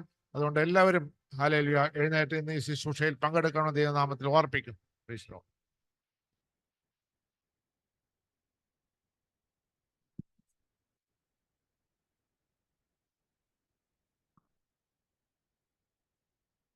ഹല്ലേലൂയ. Praise the Lord. ഹല്ലേലൂയ. നമ്മൾ വീണ്ടും ഒരു ആഴ്ചയ്ക്ക് ശേഷം ഒരു പുതിയ മാസത്തിലേക്ക് നമ്മൾ വീണ്ടും പ്രവേശിച്ചിരിക്കുകയാണല്ലോ. 8 മാസം നമ്മൾ നിന്ന് കടന്നുപോയി. ആണ്ടിന്റെ ആരംഭം മുതൽ ഈ 8 മാസക്കാലം നമ്മൾ ആയിരുന്ന ദേശത്ത് ദൈവം നമ്മളെ എത്ര അതിശയകരമായിട്ടാണ് വഴി നടത്തിയത്. വീണ്ടും നമ്മൾ ഒരു പുതിയ മാസത്തിലേക്ക് പ്രവേശിക്കുകയാണല്ലോ. ദൈവം നടത്തിയ വഴികൾ, ദൈവം നമ്മളെ കരുതിയ വഴികൾ എത്രയോ അതിശയകരമാണ്. നമ്മൾ ആഗ്രഹിച്ചതിലും ഉപരിയായിട്ട് എത്ര അതിശയകരമായിട്ട് ഈ ദേശത്ത് നമ്മളെ നിലനിർത്തി. പാട്ടുകാരൻ പറയുന്നു, ദൈവസന്നിധിയിൽ നിന്ന് നീ വഴുതി പോകില്ലേ, നീ പലപ്പോഴും ദൈവത്തെ അറിഞ്ഞിട്ടും ദൈവസന്നിധിയിൽ നിന്ന് വഴിമാറി പോയിട്ടില്ലേ? ഉറ്റവരും ഉടയവരും നിന്നെ ഉപേക്ഷിച്ചപ്പോഴും നീ അലറി കരഞ്ഞപ്പോഴും നീ ദൈവസന്നിധിയിൽ അലമുറയിട്ട് കഴിഞ്ഞപ്പോഴും പ്രിയ ദൈവമക്കളെ, ദൈവം എത്ര അതിശയകരമായിട്ടാണ് നമ്മളെ വഴി നടത്തുന്നത്. ഈ ദേശത്ത് നമ്മളെ ആക്കിയിരിക്കുന്ന സ്ഥാനത്ത് നമ്മൾ എത്ര അതിശയകരമായിട്ട് വഴി നടത്തുന്നു. പ്രിയ ദൈവജനമേ, സൂമിൽ കൂടിയിരിക്കുന്ന ദൈവമക്കളെ, ഈ ഹോളിൽ കൂടിയിരിക്കുന്ന ദൈവമക്കളെ, നമ്മളിപ്പോൾ ജീവനുള്ള ദൈവത്തെ ആരാധിപ്പാൻ പോവുകയാണ്. നമ്മളെ ദൈവത്തെ സ്തുതിപ്പാൻ പോവുകയാണ്. ഉന്നത വിളിയാൽ വിളിച്ചു എന്നെ, ലഭിച്ചത് ഉള്ളിൽ പോലും നിലച്ചതല്ല. വിചാരിക്കാത്ത നേരത്ത് നമ്മളെ കാത്തു പരിപാലിച്ച ദൈവമാണ്. ഹല്ലേലൂയ, സ്തോത്രം, പ്രൈസ് ദി ലോർഡ്. ദൈവമേ, നീ വഴി നടത്തണമേ എന്ന് നമുക്ക് പ്രാർത്ഥിക്കാം. നമുക്ക് പാട്ടിൽ പാടി നമുക്ക് ദൈവത്തെ ആരാധിക്കാം.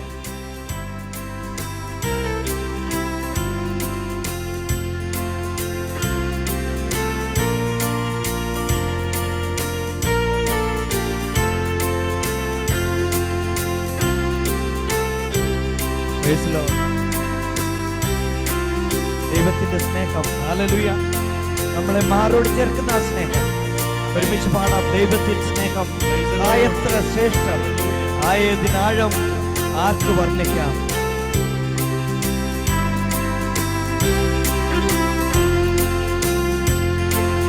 ദൈവത്തിൻ സ്നേഹം എത്ര ശ്രേഷ്ഠം, ആയതിനാഴം ആർക്കു വർണ്ണിക്കാം. ജീവിത ക്ലേശ ഭാരങ്ങൾ മാറ്റി നെഞ്ചാരെത്തും സ്നേഹകരം. ജീവിത ക്ലേശ ഭാരങ്ങൾ മാറ്റി നെഞ്ചാരെത്തും സ്നേഹകരം.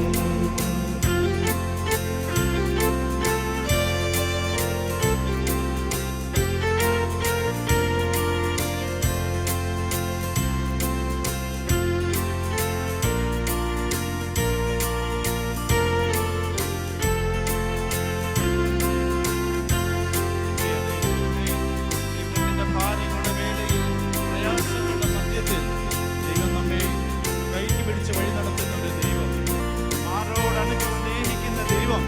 നിന്റെ വേദനയിൽ, നിന്റെ പ്രത്യാശയെങ്കിൽ ഈ ദൈവം നിന്നെ വഴി നടത്തുന്നില്ലേ? നമ്മൾ കരഞ്ഞുകൊണ്ട് ദൈവസന്നിധിയിലായിരിക്കുമ്പോൾ ദൈവം ഇറങ്ങി വന്ന് നമ്മളെ വഴി നടത്തുന്ന ഒരു ദൈവമാണ്. ആ ദൈവത്തെയാണ് നമ്മൾ ആരാധിക്കുന്നത്.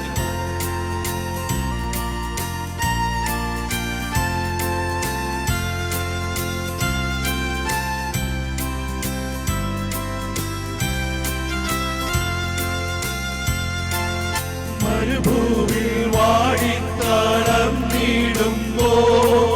ചേതനയറ്റു പതിച്ചിടുമ്പോ, മരുഭൂമിൽ വാടിത്തളർന്നിടുമ്പോ ചേതനയറ്റു പതിച്ചിടുമ്പോ, പുതുജീവൻ നൽകി പുതുശക്തിയേകി ആകാശമാക്കി ഉയർത്തും സ്നേഹം. പുതുജീവൻ നൽകി പുതുശക്തിയേകി ആകാശമാക്കി ഉയർത്തും സ്നേഹം. ദൈവത്തിൻ സ്നേഹം എത്ര ശ്രേഷ്ഠം, ആയതിനാഴം ആർക്കു വർണ്ണിക്കാം. ജീവിത ക്ലേശ ഭാരങ്ങൾ മാറ്റി നെഞ്ചാരെത്തും സ്നേഹകരം.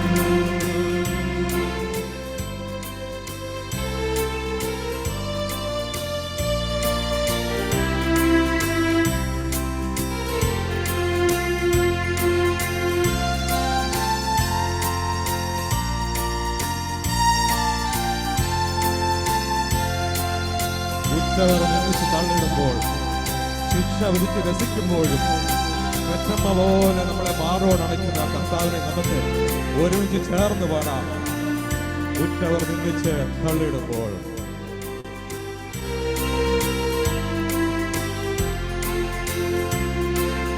ഉറ്റവർ നിന്നിച്ചു തള്ളിടുമ്പോൾ, ശിക്ഷ വിധിച്ചു രസിച്ചിടുമ്പോൾ, ഉറ്റവർ നിന്നിച്ചു തള്ളിടുമ്പോൾ, ശിക്ഷ വിധിച്ചു രസിച്ചിടുമ്പോൾ, പെറ്റമ്മ പോലെ കൈകൾ പിടിച്ചു മാറോടണയ്ക്കും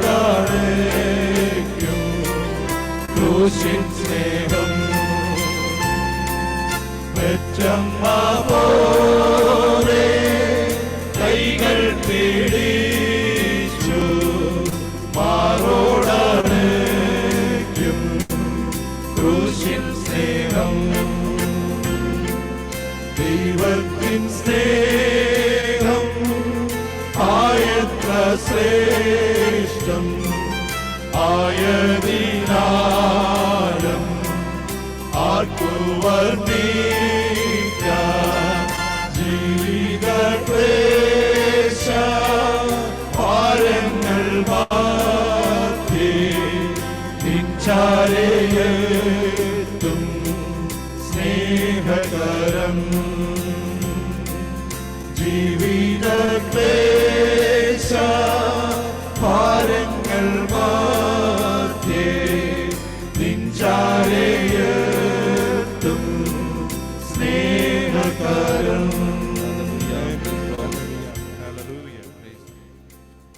ഒരു ഗാനം കൂടി നമുക്ക് ഒരുമിച്ച് കരങ്ങളടിച്ച് പാടി കർത്താവിനെ ആരാധിക്കാം. ആരാധിപ്പാൻ നമുക്ക് കാരണമുണ്ട്, കൈകൊട്ടി പാടാൻ നമുക്ക് ഏറെ കാരണമുണ്ട്. ഹല്ലേലൂയ. അതുകൊണ്ട് ഈ പകൽക്കാലം ഹല്ലേലൂയ കൂട്ടിവരുത്തിയ ദൈവകൃപയുടെ മുമ്പിൽ നിന്നുകൊണ്ട് ആമേൻ എൻ്റെ യേശുവിനെ ആരാധിക്കുമ്പോൾ നമ്മുടെ ഭാരം മാറുന്ന, നമ്മുടെ വേദന മാറുന്ന, നമ്മുടെ പ്രശ്നങ്ങൾക്ക് ഇറങ്ങി വന്ന് മറുപടി നൽകുന്ന ഒരു ദൈവകൃപയ്ക്കായി സ്തോത്രം ചെയ്തുകൊണ്ട് കരങ്ങളടിച്ചാട്ട് ആരാധിച്ചാട്ട് എല്ലാ ഭാരങ്ങളും ഒന്ന് മറന്നാട്ട് ആമീൻ ഇറങ്ങി വന്ന് നമ്മളെ വിടുവിക്കുന്ന ഒരു ദൈവത്തിന്റെ കൃപ അനുഭവിക്കുവാൻ ഈ പകൽക്കാലം നമുക്ക് ഒരുമിച്ച് പാടാം. ആരാധിപ്പാൻ നമുക്കൊരു കാരണമുണ്ട്. ഹല്ലേലൂയ. കൈകൊട്ടി പാടാൻ ഒരു കാരണമുണ്ട്. ഹല്ലേലൂയ. പാടാം, സ്തോത്രം പറയാം.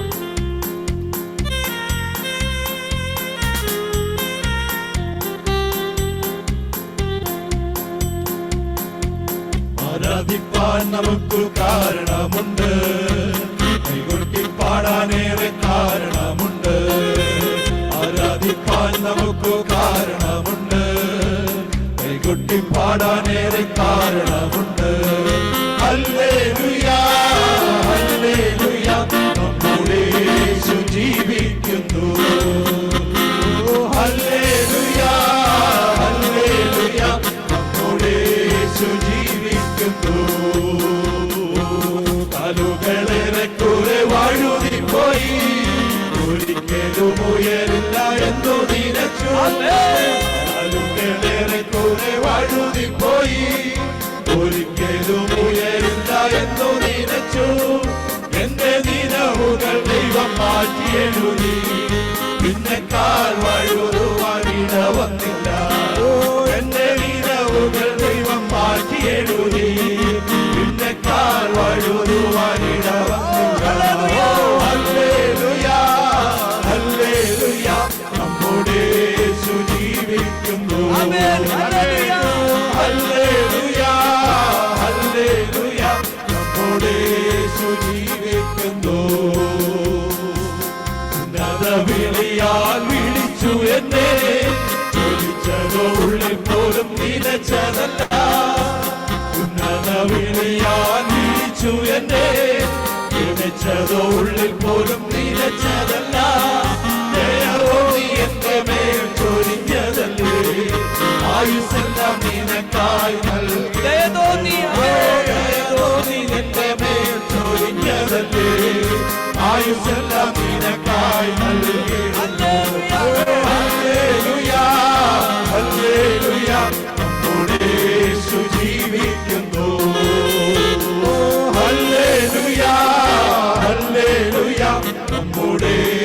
ജീവിക്കുന്നു. ഉറ്റോരും ഉടയോരും ഉറ്റോരും ഉടയോരും തള്ളിക്കളഞ്ഞു, കുറ്റം മാത്രം പറഞ്ഞു രസിച്ചപ്പോഴും. ഉറ്റോരും ഉടയോരും തള്ളിക്കളഞ്ഞു, കുറ്റം മാത്രം പറഞ്ഞു രസിച്ചപ്പോഴും. നീ മാത്രമാണ് എന്നെ ഉയർത്തിയത്, സന്തോഷത്തോടെ ഞാൻ ആരാധിക്കുന്നു. നീ മാത്രമാണ് എന്നെ ഉയർത്തിയത്, സന്തോഷത്തോടെ ഞാൻ ആരാധിക്കുന്നു. ഹല്ലേലൂയ ഹല്ലേലൂയ, നമ്മുടെ യേശു ജീവിക്കുന്നു. ഹല്ലേലൂയ ഹല്ലേലൂയ, നമ്മുടെ യേശു ജീവിക്കുന്നു. ആരാധിപ്പാൻ നമുക്ക് കാരണമുണ്ട്, കൈകൊട്ടി പാടാനേറെ കാരണമുണ്ട്. ആരാധിപ്പാൻ നമുക്ക് കാരണമുണ്ട്, കൈകൊട്ടി പാടാനേറെ കാരണമുണ്ട്. ഹല്ലേലൂയ ഹല്ലേലൂയ, നമ്മുടെ യേശു ജീവിക്കുന്നു. ഹല്ലേലൂയ ഹല്ലേലൂയ, നമ്മുടെ യേശു ജീവിക്കുന്നു. ഹല്ലേലൂയ ഹല്ലേലൂയ, നമ്മുടെ യേശു ജീവിക്കുന്നു. കരങ്ങൾ ഉയർത്തിയ എന്റെ കർത്താവിനെ ഒന്ന് സ്തുതിച്ചാൽ. ഹല്ലേലൂയ ഹല്ലേലൂയ ഹല്ലേലൂയ. ഈ സെപ്റ്റംബർ മാസം ആദ്യ ദിവസം ഈ ദൈവത്തെ ആത്മാവിൽ സത്യത്തിൽ ആരാധിപ്പാൻ ദൈവം ഇടയാക്കിയ മുഖാന്തരത്തിനായി നമുക്ക് സ്തോത്രം ചെയ്യാം. ഹല്ലേലൂയ. കടന്നു വന്ന എല്ലാവരെയും യേശുക്രിസ്തു നാമത്തിൽ സ്വാഗതം ചെയ്യുന്നു. ഓൺലൈനിലും ഓഫ്ലൈനിലും ആയിരിക്കുന്ന എല്ലാ പ്രിയപ്പെട്ടവർക്കുമായി സ്വാഗതം. ഹല്ലേലൂയ. ദൈവം തരുന്ന ഓരോ അവസരവും ഹല്ലേലൂയ നമ്മൾ പ്രിയ മക്കളെ നമ്മൾ വേണ്ട വിധം അത് പ്രയോജനപ്പെടുത്തണം. ഹല്ലേലൂയ. ദൈവത്തെ ആരാധിക്കേണ്ട സമയത്ത് ദൈവത്തെ ആരാധിക്കണം. സ്തോത്രം. ദൈവമാണ് നമ്മൾ ആഗ്രഹിക്കുന്നത്. ദൈവത്തിന് പണമോ മറ്റ് യാതൊന്നും ദൈവത്തിന് ആവശ്യമില്ല. കർത്താവിൻ്റെ സൃഷ്ടികളായ നമ്മൾ അവനെ ആരാധിക്കണം. അതാണ് ദൈവം നമ്മളിൽ നിന്ന് ആഗ്രഹിക്കുന്നത്. ആ ലഭിക്കുന്ന അവസരം തക്കത്തിൽ ഉപയോഗിപ്പാൻ ദൈവത്തിൻ്റെ പരിശുദ്ധാത്മാവ് സഹായിക്കട്ടെ. കടന്നു വന്ന എല്ലാവരെയും ഒരു പ്രാവശ്യം കൂടെ സ്വാഗതം ചെയ്യുന്നു. ഇന്ന് നമ്മൾക്ക് വചനം വിഭാഗിച്ചു തരുന്നത് പ്രിയ ജോജി ബ്രദറാണ്. ഷാർജ ഇടവ അംഗമായ പ്രിയ ജോജി ബ്രദർ ചെങ്ങന്നൂർ സ്വദേശിയാണ്. നമ്മുടെ കൂട്ടായ്മയിൽ പരപ്രാവശ്യം വന്ന് വചനം ശുശ്രൂഷിച്ചിട്ടുണ്ട്. പ്രിയദാസനെ കൂട്ടായ്മയുടെ പേരിൽ പ്രത്യേകം സ്വാഗതം ചെയ്യുന്നു. വചന ശുശ്രൂഷയ്ക്ക് മുമ്പേ നമ്മുടെ ബേബ് കുട്ടിച്ചാൻ ഒന്ന് രണ്ട് കാര്യങ്ങൾ അനൗൺസ്മെന്റ് നടത്തും. തുടർന്ന് പ്രിയ ജോജി ബ്രദർ വചനത്തിൽ ശുശ്രൂഷിക്കും. നമുക്ക് പ്രാർത്ഥനയോടെ ആയിരിക്കാം. ദൈവം നമ്മളോട് സംസാരിക്കട്ടെ, വചനം നമ്മളോട് ഇടപെടട്ടെ. ഹല്ലേലൂയ. നമ്മളെ തന്നെ രൂപാന്തരപ്പെടുത്തുവാനും ഒന്നുകൂടെ ഒരു പടിയൂടെ കർത്താവിനോട് ചേർന്ന് നിൽപ്പാനും ഈ ശുശ്രൂഷ മൂലം ഇടയാകട്ടെ. അതിനായി നമുക്ക് പ്രാർത്ഥനയോടെ ആയിരിക്കാം. ഇപ്പോൾ ബേകുട്ടിച്ചാൻ ഒന്ന് രണ്ട് കാര്യങ്ങൾ നമ്മുടെ കൂട്ടായ്മയുടെ ആവശ്യങ്ങളൊക്കെ പറയുമല്ലോ, അത് ശ്രദ്ധയോടെ നമുക്ക് കേൾക്കാം.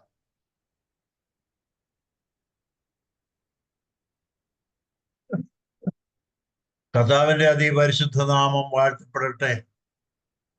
ഇന്ന് കടന്നു വന്നിരിക്കുന്ന എല്ലാവരെയും പ്രത്യേകം ഓർത്ത് ഒരിക്കൽ കൂടെ സ്വാഗതം ചെയ്യുന്നു.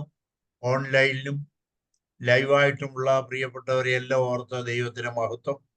ഇന്ന് വചനം ശുശ്രൂഷിക്കുന്ന പ്രിയപ്പെട്ട ജോജി പ്രത്യേകം ഓർത്ത് സ്തോത്രം ചെയ്യുന്നു. പ്രാർത്ഥനയോടെ നമുക്കതിനായി ഒരുങ്ങാം.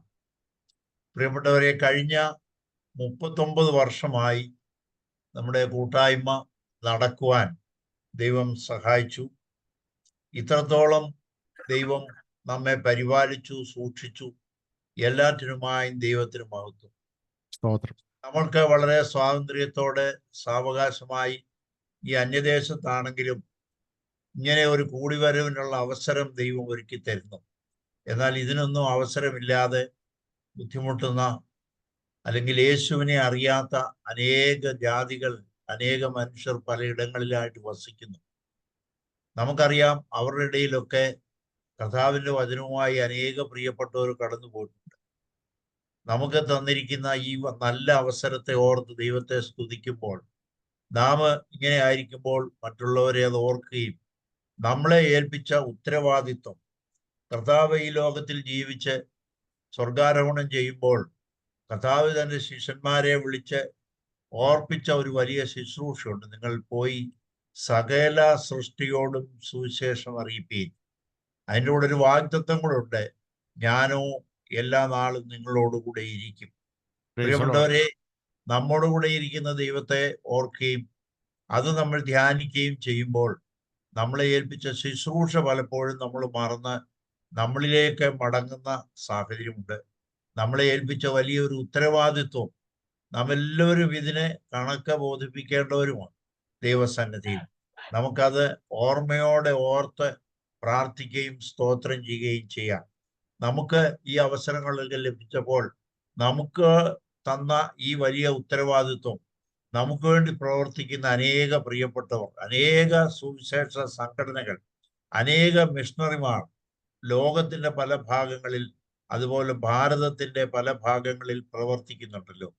നമ്മൾ കൂട്ടായ്മയായി ആദ്യം മുതലേ സപ്പോർട്ട് ചെയ്യുന്ന മിഷൻസ് ഇന്ത്യ എന്ന സുവിശേഷ പ്രസ്ഥാനം, പ്രിയപ്പെട്ടവരെ, 670ഓളം മിഷണറിമാർ, അവരുടെ കുടുംബങ്ങൾ, അതുപോലെ 3 വൃദ്ധസദനങ്ങൾ, ബാലവാടികൾ, സ്കൂളുകൾ, ഇങ്ങനെ അനേക ജീവകാരുണ്യപരമായ പ്രവർത്തനങ്ങളും അതോടൊപ്പം ഭവനങ്ങളിലെ വില്ലേജുകളിലൊക്കെ കടന്നു ചെന്ന് യേശുവിനെ പരിചയപ്പെടുത്തുന്ന അനേക പ്രവർത്തകരുണ്ട്. കർത്താവ് പറയുന്നു, നിങ്ങൾ നിലം കൊയ്ത്തിനായി വിളഞ്ഞിരിക്കുന്നു, വേലക്കാരോ ചുരുക്കം. വേലക്കാരെ അയക്കേണ്ടതിന് എൻ്റെ യജമാനനോട് അപേക്ഷിപ്പീൻ. നമ്മൾ യജമാനനോട് വേലക്കാരെ അയക്കാൻ അപേക്ഷിക്കുമ്പോൾ അതിൻ്റെ വലിയൊരു ചുമതല കർത്താവ് പറഞ്ഞല്ലോ ശിഷ്യന്മാരോട്, നിങ്ങൾ ഇവർക്ക് ഭക്ഷിപ്പാൻ കൊടുപ്പീൻ. അതുപോലെ ഈ വലിയ ശുശ്രൂഷ നമ്മളെയൊക്കെ ഏൽപ്പിച്ചിരിക്കുന്നതാണ്. നമ്മളത് മറന്നു പോകരുതേ എന്നൊരു പ്രാവശ്യം കൂടെ ഓർപ്പിക്കട്ടെ. കഴിഞ്ഞ നാളുകളിൽ നമ്മുടെ കൺവെൻഷനോടനുബന്ധിച്ച് സുവിശേഷ വേലയിൽ നമുക്ക് ഓരോരുത്തർക്കും ഉള്ള പങ്കാളിത്തം നാം ഭംഗിയായി അനുഗ്രഹകരമായി ദൈവനാമ മഹത്വത്തിനായി ഉപയോഗിച്ചിട്ടുള്ളത് എല്ലാവർക്കും ഓർമ്മയുണ്ടല്ലോ. ദൈവസന്നിധിയിൽ നമുക്കത് ഓർത്ത് പ്രാർത്ഥിക്കാം. പ്രിയപ്പെട്ടവരെ, നമ്മുടെ ആഗ്രഹിക്കുന്ന കൺവെൻഷൻ ഒക്ടോബർ 12, 13 തീയതികളിൽ നമ്മുടെ സഹോദരൻ ജോർജ് ചെറിയാൻ അമേരിക്കയിലെ ശുശ്രൂഷയ്ക്കായിട്ട് കടന്നു പോകുന്നു. നാളെ കഴിഞ്ഞ് മടങ്ങി വരുമ്പോൾ UAE സന്ദർശിക്കുകയും നമ്മുടെ കൂട്ടായ്മയിലെ കടന്നു വന്ന് ഈ 2 ദിവസത്തെ കൺവെൻഷനിലെ ദൈവവചനം ശുശ്രൂഷിക്കാമെന്ന് സമ്മതിച്ചിട്ടുമുണ്ട്. അതനുസരിച്ചാണല്ലോ ആ ഡേറ്റ് നമ്മൾ തിരഞ്ഞെടുത്തത്. നാം എല്ലാവരും പ്രാർത്ഥിക്കണം. അതോടനുബന്ധിച്ച് പ്രാർത്ഥനയിലെ നാം അത് ഓർക്കണം. അതുപോലെ അതിൻ്റെ ഉത്തരവാദിത്തങ്ങൾ നമ്മുടേതാകുന്നു എന്നുള്ള ചിന്ത നമ്മെ ഭരിക്കണം. അതോടൊപ്പം തന്നെ സുവിശേഷ വേലയ്ക്ക് വേണ്ടി നമ്മളുടെ തന്നിരിക്കുന്ന ആ ചുമതല ഏറ്റെടുക്കുമ്പോൾ കർത്താവ് നമുക്ക് തന്നിരിക്കുന്ന അനുഭവങ്ങളിൽ നിന്ന് ശുശ്രൂഷയ്ക്കായി പങ്കുവെക്കുന്ന കാര്യം ആരും മറന്നു പോകരുതേ എന്ന് ദൈവനാമത്തിൽ ഓർപ്പിക്കുക. ചെറുതാണോ വലുതാണോ എന്നുള്ളതല്ല വിഷയം, നമ്മുടെ ഒരു പങ്കാളിത്തം അവിടെ ഉണ്ടാവണം. ഇല്ല എങ്കിൽ നമുക്ക് പലപ്പോഴും മനസ്സിലാക്കേണ്ട കാര്യം, ആ കർത്താവിൻ്റെ ശുശ്രൂഷ നടക്കും, നമ്മുടെ പങ്കാളിത്തം ഇല്ലാതെ പോകും, നമുക്കുള്ള അനുഗ്രഹങ്ങൾ അവിടെ മിസ്സായി പോകും. അത് വരാതെ പ്രാർത്ഥിച്ചാട്ടെ, പ്രാർത്ഥനയോട് ആ വലിയ ശുശ്രൂഷയിൽ നമ്മൾ പങ്കെടുക്കണം. ഇത് സാമ്പത്തികം തന്നെയല്ല, നമ്മൾ എല്ലാ വർഷവും ചെയ്യുന്ന പോലെ ചെയിൻ പ്രയർ, നമ്മൾ പ്രാർത്ഥനയ്ക്കായിട്ട് ഒരുങ്ങണം. എല്ലാവരും ഈ വിഷയം ഓർത്ത് മുട്ടിപ്പായിട്ട് ദൈവസന്നിധിയിൽ പ്രാർത്ഥിക്കണം. രണ്ടാമത്, നാം മറ്റുള്ളവരെ അതിനായിട്ട് പ്രോത്സാഹിപ്പിക്കണം. ദൈവവചനം കേൾക്കുവാനും ഈ ശുശ്രൂഷയിലേക്ക് പങ്കാളിത്തം വഹിക്കുവാനും നമുക്ക് സ്വാതന്ത്ര്യത്തോടെ നാം കൂടി വരുന്ന, നമ്മുടെ സ്വാതന്ത്ര്യത്തോടെ ഇടപെടുന്ന പ്രിയപ്പെട്ടവരെ അതിനായി പ്രോത്സാഹിപ്പിക്കുകയും അതിനായി ഒരുക്കുകയും ചെയ്യണമേ എന്ന് ദൈവനാമത്തിൽ ഓർപ്പിക്കാം. മറന്നു പോകരുത്, ഒന്ന് ഓർപ്പിച്ചു എന്ന് മാത്രം. നിർബന്ധമല്ല. കൊരിന്ത്യലേഖനത്തിൽ പൗലോസ് പറയുന്നുണ്ട്, നിർബന്ധത്താൽ അരുത്, ദുഃഖത്തോടെയും അരുത്, സന്തോഷത്തോടെ കൊടുക്കുന്നവനെ ദൈവം അനുഗ്രഹിക്കും.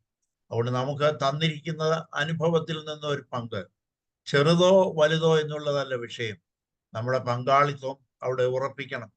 എല്ലാ വർഷവും നമ്മളത് പ്രവർത്തിക്കാറുണ്ട്, എനിക്കറിയാം. അത് കൂടാതെ തന്നെ മാസം തോറും ഇതിൽ പങ്കാളിത്തം വഹിക്കുന്നവരൊക്കെ ഉണ്ട്. എല്ലാവർക്കുമായി ദൈവത്തെ സ്തുതിക്കുകയാണ്. നമ്മുടെ കൺവെൻഷനോടനുബന്ധിച്ച് നാം ചെയ്തു വരാറുള്ളത് ഭംഗിയായി നിർവഹിക്കുവാൻ എല്ലാവരും പ്രത്യേകം ഈ വിഷയമോർത്ത് പ്രാർത്ഥിക്കണം. അതോടൊപ്പം തന്നെ ഈ വിഷയം പ്രാർത്ഥനയിൽ ദൈവം നമുക്ക് ഹേമിക്കുന്നത് പോലെ, ദൈവാത്മാവ് വെളിപ്പെടുത്തുന്ന പോലെ നമ്മുടെ പങ്കാളിത്തം ഉറപ്പിക്കണം. അതിനുവേണ്ടി നമ്മുടെ സഹോദരൻ രാജൻ, നമ്മുടെ സഹോദരൻ MJ തോമസ്, സജി, ഈ പ്രിയപ്പെട്ടവരെയോ നാട്ടിലുള്ളവർക്ക് വേണമെങ്കിൽ എന്നെ കോണ്ടാക്ട് ചെയ്യാനുള്ള സാഹചര്യങ്ങൾ നമുക്ക് ഒരുക്കി കൊടുക്കാം. അതിൽ നമ്മളെല്ലാവരും അതിൽ ശ്രദ്ധിക്കണം. നമ്മൾ കൈകൊട്ടി പാടി ആരാധിച്ചു എന്നുള്ളതോടെ അതിനുള്ള സ്വാതന്ത്ര്യമോ സാഹചര്യമോ ഇതൊന്നും അറിയാത്തവരോ ആയിട്ടുള്ള പ്രിയപ്പെട്ടവരെ നമ്മുടെ ഉത്തരവാദിത്വത്തിൽ അവരെന്നുള്ള ഓർമ്മയോടെ ആ കാര്യത്തിലും ശ്രദ്ധിക്കണം എന്ന് പ്രത്യേകമായിട്ട് ഓർപ്പിക്കട്ടെ. പ്രാർത്ഥനയിൽ എല്ലാവരും പ്രത്യേകം ഓർത്താട്ടെ. നമ്മുടെ കൂട്ടായ്മ അനുഗ്രഹമാകട്ടെ. മറ്റുള്ളവരെ ഇതിലേക്ക് പ്രോത്സാഹിപ്പിക്കണം. കൺവെൻഷൻ തന്നെയല്ല, കൂട്ടായ്മയ്ക്കായി മറ്റുള്ളവരെ പ്രോത്സാഹിപ്പിക്കുന്നതിൽ എല്ലാവരും നമ്മുടെ ഉത്തരവാദിത്വം ആകുന്നു എന്നുള്ളൊരു ബോധം നമ്മെ ഭരിക്കട്ടെ. ദൈവം അതിനായി നമ്മെ അനുഗ്രഹിക്കട്ടെ. എല്ലാവരെയും പ്രാർത്ഥനയിൽ ഓർക്കുന്നു. കഴിഞ്ഞ നാളുകളിൽ നമ്മുടെ കൂട്ടായ്മയായി മറ്റുള്ളവരെ ഓർത്ത് പ്രാർത്ഥിപ്പാൻ അവസരം ലഭിച്ചതോർത്ത് സ്തോത്രം. എനിക്ക് വേണ്ടി എല്ലാ ആഴ്ചയും പ്രാർത്ഥിക്കുന്നത് ഞാൻ ശ്രദ്ധിക്കുന്നുണ്ട്. എല്ലാവർക്കുമായും ദൈവത്തെ മഹത്വപ്പെടുത്തുന്നു. കർത്താവ് അനുഗ്രഹിക്കട്ടെ. ഇത് മറക്കാതെ പ്രാർത്ഥിക്കുകയും പ്രാർത്ഥനയ്ക്കനുസരിച്ച് പ്രതികരിക്കുകയും ചെയ്യുവാൻ പ്രത്യേകം ഓർപ്പിക്കുന്നു. നമ്മുടെ പ്രിയപ്പെട്ട ജോജി ഇപ്പോൾ ദൈവവചനത്തിൽ നിന്ന് ശുശ്രൂഷിക്കുമല്ലോ. എല്ലാവരും പ്രാർത്ഥനയോടെ ആയിരുന്നാട്ടെ. ദൈവം അനുഗ്രഹിക്കട്ടെ അധികമായി. സ്തോത്രം. ദൈവത്തിൻ്റെ അതിപരിശുദ്ധമായ നാമം വാഴ്ത്തപ്പെടുമാറാകട്ടെ. ഈ അനുഗ്രഹപ്രീത കൂട്ടായ്മയിലെ വീണ്ടും വചനവുമായി നിങ്ങളുടെ മധ്യത്തിൽ കടന്നു വരുവാൻ വലിയവനായ ദൈവം ജീവിതത്തിൽ ഒരുക്കി തന്ന വലിയ അവസരത്തിനായിട്ട് നന്ദിയോടെ സ്തോത്രം ചെയ്യുന്നു. പല പ്രാവശ്യം ഈ കൂട്ടായ്മയിൽ ഒന്ന് വചനം പറയുവാൻ അവസരം കിട്ടിയിട്ടുണ്ട്. പ്രിയപ്പെട്ട ബേബുട്ടിച്ചാനെ ഓർക്കുന്നു, രായ്ച്ചാനെ ഓർക്കുന്നു. ഇതിൻ്റെ പിന്നണി പ്രവർത്തിക്കുന്ന എല്ലാവരെയും ഓർത്ത് പ്രാർത്ഥിക്കുന്നു. 39 വർഷം ഈ പ്രദേശത്ത് അനുഗ്രഹപ്രദമായ ഒരു കൂട്ടായ്മ നടക്കുക എന്ന് പറഞ്ഞാൽ ഇങ്ങനെയുള്ള ചെറിയ അനേക കൂട്ടായ്മകളുടെ അനുഗ്രഹമാണ് ഇന്ന് ദുബായ് പട്ടണം ഇങ്ങനെ ആയിരിക്കുന്നത്. നമ്മൾ ചെറിയ ചെറിയ കൂട്ടായ്മകളായി ഇതിൻ്റെ പല ഭാഗങ്ങളിൽ കൂടുമ്പോൾ ഈ പട്ടണം അനുഗ്രഹിക്കപ്പെടും. അനേകരുടെ കണ്ണുനീര് വീണൊരു പട്ടണമാണ്. അനേകർ കരഞ്ഞു പ്രാർത്ഥിച്ചൊരു പട്ടണമാണ്. അതുകൊണ്ട് ഈ പട്ടണം നശിച്ചു പോകാൻ തമ്പുരാൻ ഒരിക്കലും ഇടയാക്കത്തില്ല. അതുകൊണ്ട് ഈ പട്ടണത്തെ ഓർത്ത് നമ്മൾ പ്രാർത്ഥിക്കണം. ഇവിടുത്തെ അനുഭവങ്ങളൊക്കെ നമ്മൾ അനുഭവിക്കുമ്പോൾ നമ്മൾ മറന്നു പോകാതെ പ്രാർത്ഥിക്കേണ്ടത് നമ്മുടെ ഉത്തരവാദിത്വമാണ്. പലപ്പോഴും ഇവിടുത്തെ നിയമങ്ങളൊക്കെ ചിലപ്പോൾ ഞാനും പല പ്രാവശ്യം വിമർശിച്ചിട്ടുണ്ട് പല കാര്യങ്ങൾ. പക്ഷെ വിമർശനം മാത്രമല്ല, പ്രാർത്ഥിക്കുവാൻ ഇവിടുത്തെ ഭരണകർത്താക്കന്മാർക്ക് ദൈവത്തിൻ്റെ നല്ല കൃപ ലഭിപ്പാൻ നമുക്കിങ്ങനെ ഒരു ആരാധനാ സ്വാതന്ത്ര്യമൊക്കെ തന്നപ്പോൾ അവരെ ഓർത്ത് പ്രാർത്ഥിക്കുവാനുള്ള ഉത്തരവാദിത്വം നമുക്കുണ്ട്. അവരെ ഓർത്ത് നമുക്ക് പ്രാർത്ഥിക്കാം. പ്രത്യേകിച്ച് നമ്മൾ ഇന്ന് ഓർപ്പിച്ചതുപോലെ പുതിയൊരു മാസത്തിൻ്റെ 9-ാം മാസത്തിൻ്റെ 1-ാമത്തെ ദിവസം കഴിഞ്ഞ 9 മാസക്കാലം നമ്മൾ അത്ഭുതകരമായി നടത്തിയ ഒരു ദൈവമുണ്ട്. ഞെട്ടിപ്പിക്കുന്ന പല സംഭവങ്ങൾ നമ്മുടെ ചുറ്റുവട്ടങ്ങളിൽ കടന്നുപോയി. അത് നമുക്ക് ഓരോരുത്തർക്കും സംഭവിക്കാമായിരുന്നു. കഴിഞ്ഞ ആഴ്ച ഞങ്ങളുടെ ബിൽഡിങ്ങിൽ താമസിക്കുന്ന 27 വയസ്സ് മാത്രം പ്രായമുള്ളൊരു യുവാവ്. അദ്ദേഹം നല്ല ബോഡി ബിൽഡറാണ്. കണ്ടാൽ നല്ല യോഗ്യനായ ഒരു ചെറുപ്പക്കാരൻ, നല്ല ഹൈറ്റ്, നല്ല കട്ട ബോഡി, ജിമ്മിലൊക്കെ പോയി നല്ല ബോഡിയൊക്കെ നല്ല അങ്ങനെ നിൽക്കുന്ന ഒരു യുവാവാണ്. രാത്രി കിടന്നുറങ്ങി, രാവിലെ എഴുന്നേറ്റില്ല. ആമേൻ. നമുക്ക് ദൈവം തരുന്ന ആയുസ്, ഹല്ലേലൂയ. ഈ ആയുസ് കൊണ്ട് തമ്പുരാൻ എന്താണ് ഉദ്ദേശിക്കുന്നത് നമ്മൾ പ്രാർത്ഥിക്കണം. ആമേൻ. നമ്മളെ ഈ ഭൂമിയിൽ, ഈ പ്രദേശത്ത് നമ്മളെ ഈ ഭൂമിയിൽ ജീവിക്കുവാൻ നമുക്ക് ആയുസ് തന്നിട്ടുണ്ടെങ്കിൽ നമ്മളെ ഓരോരുത്തരെയും കുറിച്ച് ദൈവത്തിന് വലിയ പദ്ധതിയുണ്ട്. നമ്മുടെ പ്രാർത്ഥന അതായിരിക്കണം. ഈ ലോകപ്രകാരം ലഭിക്കുന്നതിനെ കുറിച്ചല്ല നമ്മൾ പ്രാർത്ഥിക്കേണ്ടത്. കർത്താവേ, എൻ്റെ ജീവിതത്തെക്കുറിച്ച് നീ എന്താണ് ആഗ്രഹിക്കുന്നത്? എന്നിൽ കുറിച്ച് നിനക്കൊരു പദ്ധതിയുണ്ട്, അതെന്താണെന്ന് എനിക്ക് വെളിപ്പെടുത്തി തരണം. ഇപ്പോൾ ബേബുട്ടിച്ചാൻ ഓർപ്പിച്ചു, സുവിശേഷ വേലയെ പറ്റി, കാര്യങ്ങളെപ്പറ്റി പറഞ്ഞു. ഞാൻ പലപ്പോഴും ആഗ്രഹിക്കാറുണ്ട്, ഞാൻ പലപ്പോഴും പ്രാർത്ഥിക്കാറുണ്ട്. നമ്മുടെ തലമുറകളൊക്കെ ഈ സുവിശേഷ വേലയ്ക്ക് വരുവാൻ വേണ്ടി നമ്മൾ പ്രാർത്ഥിക്കണം. ഡോക്ടർ ആയിക്കോട്ടെ, എഞ്ചിനീയർ ആയിക്കോട്ടെ, ഏത് പ്രൊഫഷനും എടുത്തോട്ടെ, അവരെ കൊണ്ട് ഈ വേല ചെയ്യിപ്പിക്കണം. ഞാൻ എപ്പോഴും പലരോടും പറയാറുണ്ട്, ഞാൻ ചെയ്യുന്നതിലുപരി എൻ്റെ മക്കൾ ചെയ്യുന്നത് കാണണമെന്നാണ് എൻ്റെ ആഗ്രഹം. ഹല്ലേലൂയ. അതാണ് ജീവിതത്തിൽ ഏറ്റവും. ഈ ലോകപ്രകാരം നമ്മൾ എന്ത് അവർക്ക് കൊടുത്താലും, ഞാൻ ഇങ്ങോട്ട് വരുന്നതിന് മുമ്പ് പുറപ്പാട് പുസ്തകം വായിച്ചപ്പോൾ, എനിക്ക് അതിനു മുമ്പ് ഞാൻ നാട്ടിലായിരിക്കുമ്പോൾ പുറപ്പാട് പുസ്തകം 3:14 മോശ ദൈവത്തോട് ചോദിക്കുന്നു, നീ ആരാണെന്ന് ഞാൻ അവരോട് പറയണം. അന്നേരം ദൈവം പറയുന്നുണ്ട്, ഞാനാകുന്നവൻ ഞാനാകുന്നു. ആമേൻ. ഞാനാകുന്നവൻ ഞാനാകുന്നു എന്ന് പറഞ്ഞു കഴിഞ്ഞാൽ സകലതും അതിൽ അടങ്ങിയിരിക്കുന്നു എന്നാണ്. ആമേൻ. പിന്നെ ഒന്നിനെയും ഓർത്ത് ഭാരപ്പെടേണ്ട കാര്യമില്ല. അതിനേക്കാൾ ഉപരി ഈ മോശ എന്ന് പറയുന്ന യുവാവ് പ്രസവത്തിന് ശേഷം ഫറവോന്റെ കൊട്ടാരത്തിൽ വളരുവാൻ വിധിക്കപ്പെട്ടവനാ. എന്നാൽ മുലയൂട്ടുവാൻ അവന്റെ അമ്മയുടെ അടുക്ക തന്നെ അവനെ കൊടുത്തു. ലോകത്തിൽ ആദ്യമായിട്ടാണ് ഒരമ്മ സ്വന്തം മകനെ മുലയൂട്ടുന്നതിന് ശമ്പളം വാങ്ങിച്ചിട്ടുള്ളത്. ആമേൻ. അവിടെ വളർന്ന കാലം വളരെ ചുരുക്ക കാലമായിരിക്കാം. ചിലപ്പോൾ ഒരു 6 വയസ്സ് വരെയൊക്കെ അവന്റെ അമ്മ അവനെ മുലയൂട്ടി കാണുമായിരിക്കും. എന്നാൽ 6 വയസ്സ് കൊണ്ട് ആ അമ്മയുണ്ടല്ലോ അവന്റെ ജീവിതത്തിൽ പറഞ്ഞു കൊടുക്കേണ്ടത് മുഴുവൻ അവന്റെ ജീവിതത്തിൽ പറഞ്ഞു കൊടുത്തു. അതുകൊണ്ടാണ് 2 മിസ്രൈമിനും ഇസ്രയേലിനും തമ്മിൽ വഴക്കുണ്ടായപ്പോൾ ഒരു മിസ്രൈമിനെ അടിച്ചു കൊല്ലുവാൻ അവനല്ലാതെ അവൻ എങ്ങനെ അറിയാം? അവൻ ഫറവോന്റെ കൊട്ടാരത്തിൽ ജീവിക്കുന്നവനാണ്, ഫറവോന്റെ മകനായിട്ട് വാഴുന്നവനാണ്. അവൻ എങ്ങനെ അറിയാം ഞാൻ ഇസ്രയേലിനാണ്? നമ്മുടെ കുഞ്ഞുങ്ങൾക്ക് പറഞ്ഞു കൊടുക്കേണ്ടത് ചെറുപ്പത്തിൽ പറഞ്ഞു കൊടുക്കണം. അവരെ കൂട്ടായ്മയിൽ കൊണ്ടുവരണം, കൂട്ടായ്മയിൽ ഇരുത്തണം, പള്ളി ആരാധനയിൽ കൊണ്ടുപോകണം. ദൈവവുമായിട്ടുള്ള ബന്ധത്തിൽ അവരെ വളർത്തിയാൽ ജീവിതത്തിന്റെ ഏത് പ്രതിസന്ധികളുടെ മധ്യത്തിലും നമ്മുടെ തലമുറകൾ നശിച്ചു പോകത്തില്ല എന്ന് ആമേൻ ഉറപ്പോടെ പറയുവാൻ സാധിക്കും. ആമേൻ. അതാണ് ദൈവിക വാഗ്ദത്തം. ഫറവോനെ മോശയെ പറ്റി പറയുമ്പോൾ മോശ മിസ്രൈമിനെ അടിച്ചു കൊന്നു നമ്മൾ വായിച്ച, മണ്ണിട്ട് മൂടിയെന്നൊക്കെയാ പറയുന്നത്. എന്നാൽ പലരും പറയുന്നത് അങ്ങനല്ല. ഒറ്റയടിക്ക് മിസ്രൈമിൻ മണ്ണിൽ താന്നു പോയെന്നാ പറയുന്നത്. ഒറ്റയടിക്ക് ചത്തവൻ മണ്ണിനുള്ളിൽ അത്ര പവർഫുൾ ആയിരുന്നു മോശ. എന്നാൽ അവനെ ഒന്ന് ഒതുക്കുവാൻ വേണ്ടിയാണ് ഫറാൻ മരുഭൂമിയിലേക്ക് പറഞ്ഞയച്ചത്. അതുകൊണ്ട് ജീവിതത്തിൽ ചില കഷ്ടങ്ങളും പ്രയാസങ്ങളും ഒക്കെ വരുമ്പോൾ നമ്മൾ വിചാരിക്കരുത് ദൈവം കാണാതാണ്, ദൈവം അറിയാതാണ്. എന്നാൽ ചിലത് ഒതുക്കേണ്ടതുണ്ട്, ചിലയിടത്തൊന്ന് വാർത്തെടുക്കേണ്ടതുണ്ട്, ചിലതൊന്ന് ഉടച്ചു കളയേണ്ടതുണ്ട്, ചിലതൊന്ന് ഇടിച്ചു കളയേണ്ടതുണ്ട്. അതിനുവേണ്ടി നമ്മളെ ചില കഷ്ടങ്ങളിലും പ്രയാസങ്ങളിലും കൂടെ ദൈവം നമ്മളെ കൊണ്ടുപോകും. ഹല്ലേലൂയ. അതിനെല്ലാം ദൈവത്തിന് മഹത്വം കൊടുക്കണം. ഈ ലോകത്തിലെ കഷ്ടമൊന്നും നമുക്ക് സാരമല്ല. ഹല്ലേലൂയ. ഈ ദൈവത്തോട് ചേർന്ന് ജീവിച്ച് നമ്മുടെ ജീവിതം അവസാനിപ്പിക്കുന്നതാണ് നമ്മുടെ ജീവിതത്തിലെ ഏറ്റവും വലിയ അനുഗ്രഹം. ഹല്ലേലൂയ. അപ്രകാരം ജീവിപ്പാൻ ദൈവം നമ്മളെ ഓരോരുത്തരെയും ഇടയാക്കട്ടെ എന്ന് പ്രാരംഭമായി പറഞ്ഞുകൊള്ളട്ടെ. അനേക പ്രഗത്ഭർ വന്ന് നിന്നൊരു വേദിയാണിത്. ഞാൻ അത്ര വലിയ പ്രഗത്ഭനോ ഒന്നുമല്ല. എന്നാൽ കിട്ടുന്ന അവസരങ്ങളൊക്കെ ദൈവവുമായുള്ള ബന്ധത്തിൽ നിൽക്കുവാൻ ദൈവം അനേക അവസരങ്ങൾ തരുന്നു. പല സ്ഥലങ്ങളിൽ പോയി ദൈവവചനം പറയുവാൻ ദൈവം അവസരം തരുന്നു. കിട്ടുന്ന അവസരങ്ങൾ ദൈവത്തിന് വേണ്ടി നിൽക്കുവാൻ ഞാൻ ആഗ്രഹിക്കുന്നു. കാരണം എൻ്റെ ആയുസ് അങ്ങനായി തീർന്നിട്ടുണ്ട്. ഇതിനു മുമ്പ് ഞാൻ ഇവിടെ വന്നപ്പോഴൊക്കെ ഞാൻ പറഞ്ഞിട്ടുണ്ട്, എൻ്റെ അമ്മ എന്നെ ഓർത്ത് ഒത്തിരി അറിഞ്ഞൊരു വ്യക്തിയാണ്. ആമേൻ. എന്നെ മർത്തോമ സഭയിൽ ഒരു പട്ടക്കാരനാക്കി കാണണമെന്ന് എൻ്റെ അമ്മയ്ക്ക് വലിയ ആഗ്രഹമായിരുന്നു. എന്നാൽ എൻ്റെ വഴിവഴച്ച ജീവിതം, ഞാൻ അതിൽ നിന്നും മാറി. എനിക്ക് അങ്ങനെ ചിന്തിക്കുവാൻ പോലും കഴിയാത്തൊരവസ്ഥയിലേക്ക് പോയി. എന്നാൽ ഈ UAE പട്ടണത്തിൽ എനിക്ക് വേണ്ടി വഴി തുറന്നൊരു ദൈവമുണ്ട്. ഹല്ലേലൂയ. അതുകൊണ്ട് ഞാൻ പറയും, ഈ UAE പട്ടണത്തെ വന്ന് ഞാൻ ഈ ഗൾഫിൻ്റെ പ്രദേശത്ത് വന്ന് എന്ത് നേടിയെന്ന് തോന്നിയാൽ എൻ്റെ ദൈവത്തെ കാണുവാൻ എനിക്ക് വഴി ഒരുക്കി തന്ന ഒരു അവസരമാണ്. ഹല്ലേലൂയ. അതുകൊണ്ട് ഈ പട്ടണം എനിക്ക് വഴി തുറന്നു തന്നത് വളരെ മനോഹരമായ വഴികളാണ്. ജീവിതത്തിൽ പ്രയാസങ്ങൾ ഉണ്ടായിരുന്നില്ല, പ്രശ്നങ്ങൾ ഉണ്ടായിരുന്നല്ല, ഭാരങ്ങൾ ഉണ്ടായിട്ടില്ലെന്നല്ല, എല്ലാം ഉണ്ടായി. എന്നാലും അതിൻ്റെ മധ്യത്തിൽ നടത്തിയ ഒരു ദൈവമുണ്ട്. ആ ദൈവത്തിനായി നന്ദിയോടെ സ്തോത്രം ചെയ്യുന്നു. നമുക്ക് അല്പസമയത്തെ ചിന്തയ്ക്കായിട്ട് വിശുദ്ധ യോഹന്നാന്റെ സുവിശേഷം 8-ാം അധ്യായം അതിൻ്റെ 31 മുതൽ 36 വരെയുള്ള വാക്യങ്ങൾ നമുക്ക് വായിക്കാം. യോഹന്നാൻ 8 31 മുതൽ 36 വരെ. തന്നിൽ വിശ്വസിച്ച യഹൂദന്മാരോട് യേശു, എന്റെ വചനത്തിൽ നിലനിൽക്കുന്നു എങ്കിൽ നിങ്ങൾ വാസ്തവമായി എന്റെ ശിഷ്യന്മാരായി സത്യം അറിയുകയും സത്യം നിങ്ങളെ സ്വതന്ത്രരാക്കുകയും ചെയ്യും എന്ന് പറഞ്ഞു. അവർ അവനോട്, ഞങ്ങൾ അബ്രഹാമിന്റെ സന്തതി, ആർക്കും ഒരു നാളും ദാസന്മാരായിരുന്നിട്ടില്ല. നിങ്ങൾ സ്വതന്ത്രന്മാർ ആകും എന്ന് നീ പറയുന്നത് എങ്ങനെ എന്ന് ഉത്തരം പറഞ്ഞു. അതിന് യേശു, ആമേൻ ആമേൻ, ഞാൻ നിങ്ങളോട് പറയുന്നു, പാപം ചെയ്യുന്നവനെല്ലാം പാപത്തിന്റെ ദാസൻ ആകുന്നു. ദാസൻ എന്നേക്കും വീട്ടിൽ വസിക്കുന്നില്ല, പുത്രനോ എന്നേക്കും വസിക്കുന്നു. പുത്രൻ നിങ്ങൾക്ക് സ്വാതന്ത്ര്യം വരുത്തിയാൽ നിങ്ങൾ സാക്ഷാൽ സ്വതന്ത്രർ ആകും. നിങ്ങൾ 30-ാം വാക്യം ഇങ്ങനെ വായിക്കുന്നു. അവൻ ഇങ്ങനെ സംസാരിച്ചുകൊണ്ടിരിക്കുമ്പോൾ പലരും അവനിൽ വിശ്വസിച്ചു. നമുക്കൊരു നിമിഷം പ്രാർത്ഥിക്കാം. ഞങ്ങളെ സ്നേഹിക്കുന്ന, ഞങ്ങളെ പരിപാലിക്കുന്ന ഞങ്ങളുടെ ദൈവമേ, നീ തന്ന ഈ മനോഹരമായ ദിവസത്തിനായി നന്ദിയോടെ സ്തോത്രം.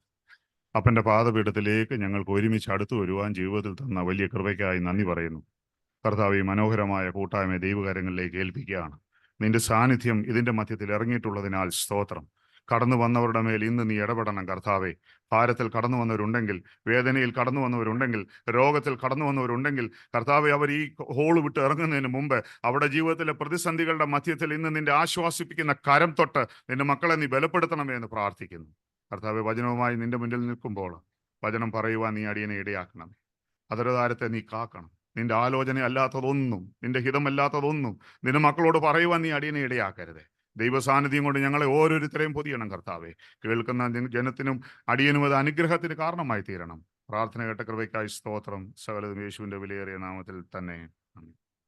8-ാം അധ്യായത്തിൽ നമ്മൾ വായിച്ച ഭാഗത്ത്, അതിൻ്റെ 8-ാം അധ്യായം പ്രാരംഭം മുതൽ നമ്മൾ നോക്കിയാൽ കാണാം, യേശുവിൻ്റെ വ്യഭിചാര കർമ്മത്തിൽ പിടിക്കപ്പെട്ട ഒരു സ്ത്രീയെ യേശുവിൻ്റെ അടുക്കൽ കൊണ്ടുവരുന്നത് തൊട്ട് താഴോട്ട് ഇങ്ങനെ ഓരോ കാര്യങ്ങൾ പറയുന്നുണ്ട്. അവിടെ താഴോട്ട് അവൻ്റെ അടുക്കൽ കൊണ്ടുവരുന്ന കർത്താവ് അവനെ വിടുവിക്കുന്നതായിട്ട് പറയുന്നുണ്ട്. അന്നേരം കർത്താവ് പറയുന്നുണ്ട്, പാപമില്ലാത്തവൻ നിങ്ങളെ ആദ്യം കല്ലെറിയട്ടെ എന്നോ അവളെ ആദ്യം കല്ലെറിയട്ടെ എന്നൊക്കെ കർത്താവ് പറയുന്നു. പാപത്തെപ്പറ്റി ഒരു ബോധം ഉള്ള സമൂഹമായിരുന്നില്ല അവരെന്ന് നമുക്ക് വളരെ വ്യക്തമായിട്ട് മനസ്സിലാക്കും. വ്യഭിചാര കർമ്മത്തിൽ കയ്യോടെ പിടിക്കപ്പെട്ടെന്നാണ് പറഞ്ഞത്. വ്യഭിചാര കർമ്മത്തിൽ കയ്യോടെ പിടിക്കപ്പെടണമെങ്കിൽ ഒരു സ്ത്രീ മാത്രമായിരിക്കത്തില്ല, ഒരു പുരുഷനും കൂടെ കാണും. എന്നാൽ ഈ സ്ത്രീയെ ദൈവത്തിന് മുന്നിൽ മോശയുടെ ന്യായപ്രമാണം പറഞ്ഞാണ്. മോശയുടെ ന്യായപ്രമാണ പ്രകാരം ഇവളെ കല്ലെറിഞ്ഞു കൊല്ലണമെന്നാണ് പറയുന്നത്. എന്നാൽ ദൈവം അവളെ അവിടെ നിന്നും വിടുവിക്കുന്നതായിട്ട് നമുക്ക് കാണുവാൻ സാധിക്കും. 12-ാം വാക്യത്തിൽ പറയുന്നുണ്ട്, ഞാൻ ലോകത്തിന്റെ വെളിച്ചമാകുന്നു എന്ന് പറയുന്നുണ്ട്. 23-ാം വാക്യത്തിൽ പറയുന്നുണ്ട്, ഞാൻ മേലിൽ നിന്നുമുള്ളവൻ എന്ന് പറയുന്നുണ്ട്. നമ്മൾ വായിച്ച ഭാഗത്തേക്ക് കടന്നു വരുമ്പോൾ അവൻ യഹൂദന്മാരുമായിട്ട് ഒരു വാദപ്രതിവാദം നടത്തുന്നതായിട്ട് അതിന് താഴോട്ടുള്ള ഭാഗങ്ങൾ നമുക്ക് വളരെ വ്യക്തമായിട്ട് കാണുവാൻ സാധിക്കും. അങ്ങനെ കർത്താവ് ഇങ്ങനെ പല കാര്യങ്ങൾ പറഞ്ഞു കഴിഞ്ഞപ്പോൾ 30-ാം വാക്യത്തിൽ നമ്മൾ വായിച്ചപ്പോൾ അവിടെ കണ്ടു, അവൻ ഇങ്ങനെ സംസാരിച്ചുകൊണ്ടിരിക്കുമ്പോൾ പലരും അവനിൽ വിശ്വസിച്ചു. ഹല്ലേലൂയ. പലരും കർത്താവിൽ വിശ്വസിച്ചതായിട്ട് നമ്മളിവിടെ കാണുന്നുണ്ട്. അതിനുശേഷമാണ് നമ്മൾ താഴോട്ട് വായിച്ച്, തന്നിൽ വിശ്വസിച്ച യഹൂദന്മാരോട് യേശു, എൻ്റെ വചനത്തിൽ നിലനിൽക്കുന്നു എങ്കിൽ നിങ്ങൾ വാസ്തവമായി എൻ്റെ ശിഷ്യന്മാരായി. ഹല്ലേലൂയ. നിങ്ങൾ വാസ്തവമായി എൻ്റെ ശിഷ്യന്മാരായി എന്ന് പറയുന്നുണ്ട്. ആരാണ് കർത്താവിൻ്റെ യഥാർത്ഥ ശിഷ്യന്മാർ? ഇവിടെ പറയുകയാണ്, വചനത്തിൽ നിലനിൽക്കുന്നു എങ്കിൽ നിങ്ങൾ വാസ്തവമായി എൻ്റെ ശിഷ്യന്മാരായി തീർന്നു. ദൈവത്തിൻ്റെ വചനത്തിൽ വിശ്വസിക്കുക. ദൈവത്തിൻ്റെ വചനത്തിൽ നമ്മൾ എത്രമാത്രം ആത്മാർത്ഥത കാണിക്കുന്നുണ്ട് നമുക്ക് ഓരോരുത്തർക്കും നമുക്ക് ചിന്തിക്കാം. ദൈവവചനം, നമ്മൾ ഇതിൻ്റെ ശക്തി അറിയുന്നതാണോ? നമ്മൾ ഇതിന് എത്രമാത്രം ഇമ്പോർട്ടൻസ് കൊടുക്കുന്നുണ്ട് എന്നൊക്കെ നമ്മൾ ഓരോരുത്തരെയും ചിന്തിക്കണം. വളരെ സിമ്പിളായി നമ്മൾ കൊണ്ടു നടക്കുന്ന ഒരു കാര്യമാണ് ദൈവവചനം. ജനിച്ചപ്പോൾ മുതൽ നമ്മൾ ബൈബിൾ കൊണ്ട് നടക്കും. നമ്മൾ വായിക്കാൻ പ്രായമായപ്പോൾ മുതൽ നമ്മൾ ബൈബിൾ കൊണ്ട് നടക്കുന്നുണ്ട്. എന്നാൽ ഈ ബൈബിൾ ഒരു തവണയെങ്കിലും നമ്മൾ ഫുള്ളായിട്ട് ആത്മാർത്ഥമായിട്ട് ഇരുന്ന് വായിച്ചു തീർക്കുവാൻ നമ്മൾ ശ്രമിച്ചിട്ടുണ്ടോ? വചനത്തിന്റെ ഇമ്പോർട്ടൻസ് എത്ര വലുതാണ് എന്ന് നമ്മൾ ചിന്തിക്കണം. നമ്മൾ കയ്യിൽ കൊണ്ടു നടക്കുന്ന വചനമാണ്. എന്നാൽ പലപ്പോഴും എനിക്ക് തന്നെ ലജ്ജ തോന്നിയിട്ടുണ്ട്. ക്രിസ്ത്യാനികളല്ലാത്ത പലരും വചനം എടുത്ത് ഉപയോഗിക്കുന്ന കാണുമ്പോൾ നമുക്ക് തന്നെ ലജ്ജ തോന്നും. 50 വയസ്സായി, എനിക്ക് 50 വയസ്സ് കഴിഞ്ഞു. ജനിച്ചപ്പോൾ മുതൽ ക്രിസ്ത്യാനിയാണ്. ബൈബിളിലെ എത്ര വാക്യങ്ങൾ എനിക്കറിയാം, എത്ര പ്രാവശ്യം ഞാൻ എത്രമാത്രം സമയം ഈ വചനത്തിന് വേണ്ടി ഞാൻ ചെലവഴിക്കുന്നു. അവിടെ പറയുകയാണ്, ദൈവവചനത്തിൽ നിലനിൽക്കുന്നവർ അവൻ്റെ ശിഷ്യന്മാരാണ്. ഈ വചനത്തിൽ നിലനിൽക്കുക എന്ന് പറയുന്നത് വളരെ ഇമ്പോർട്ടൻ്റ് ആയിട്ടൊരു കാര്യമാണ്. എബ്രായർ 4:12 പറയുന്നു, ദൈവത്തിന്റെ വചനം ജീവനും ചൈതന്യവും ഉള്ളതായി ഇരുവായ്ത്തലയുള്ള ഏത് വാളിനേക്കാളും മൂർച്ചയേറിയതും പ്രാണനെയും ആത്മാവിനെയും സന്ധിമജ്ജകളെയും വേർപിടിക്കും വരെ തുളച്ചു ചെല്ലുന്നതും ഹൃദയത്തിന്റെ ചിന്തനങ്ങളെയും ഭാവങ്ങളെയും അറിയുന്നതുമാകുന്നു എന്ന് പറയും. ഇവിടെ പറയുന്നുണ്ട്, ദൈവത്തിന്റെ വചനം ജീവനും ചൈതന്യവുമുള്ള ഇരുവായ്ത്തലുള്ള ഏത് വാളിനേക്കാളും മൂർച്ചയേറിയതെന്നാ പറയുന്നത്. ആമേൻ. ഇത് കടന്നു എന്ന് പ്രവർത്തിക്കാത്ത മേഖലകളൊന്നും ഇല്ല എന്നാ ദൈവത്തിന്റെ വചനത്തെ പറ്റി പറയുന്നത്. ആമേൻ. ഇന്ന് നമ്മുടെ ഒരു പ്രശ്നം എന്താണെന്നറിയാമോ? നമുക്കൊരു ഭാരം വന്നു കഴിയുമ്പോൾ, ഒരു വേദന വന്നു കഴിയുമ്പോൾ, ഒരു രോഗം വന്നു കഴിയുമ്പോൾ നമ്മൾ ഇതിലല്ല പോകുന്നത്, നമ്മൾ ലോകരുടെ പുറകെ പോകും. അല്ലേ? നമ്മൾ എത്രയോ ആൾക്കാർ വിളിച്ചു പറയും, എൻ്റെ വിഷയത്തിന് വേണ്ടി ഒന്ന് പ്രാർത്ഥിക്കുന്നത് തെറ്റല്ല, നല്ലതാ, നല്ല കാര്യം. പ്രാർത്ഥിക്കുന്നവരുണ്ട്, അങ്ങനെ പ്രാർത്ഥനാ ഗോപുരങ്ങളൊക്കെ ഇഷ്ടംപോലെ അവിടെ ഇവിടെയൊക്കെ ഉണ്ട്, നല്ല കാര്യം, നടക്കട്ടെ. എന്നാൽ ഞാൻ ചോദിക്കുന്നത്, എൻ്റെ വിഷയത്തിന്, എന്നെ വേദനിപ്പിക്കുന്ന ഒരു പ്രയാസത്തിന് എൻ്റെ മനസ്സ് വേദനിച്ചതുപോലെ വേറൊരാൾ പ്രാർത്ഥിക്കുമ്പോൾ വേദനിക്കത്തില്ല. അതുകൊണ്ട് നമ്മളുടെ പ്രയാസങ്ങളും നമ്മുടെ വേദനകളും നമ്മുടെ രോഗങ്ങളും നമ്മുടെ ജീവിതത്തിൽ അലട്ടുന്ന പ്രശ്നങ്ങളുടെ മധ്യത്തിൽ നമ്മൾ നിലവിളിക്കണം ദൈവസന്നിധിയിൽ.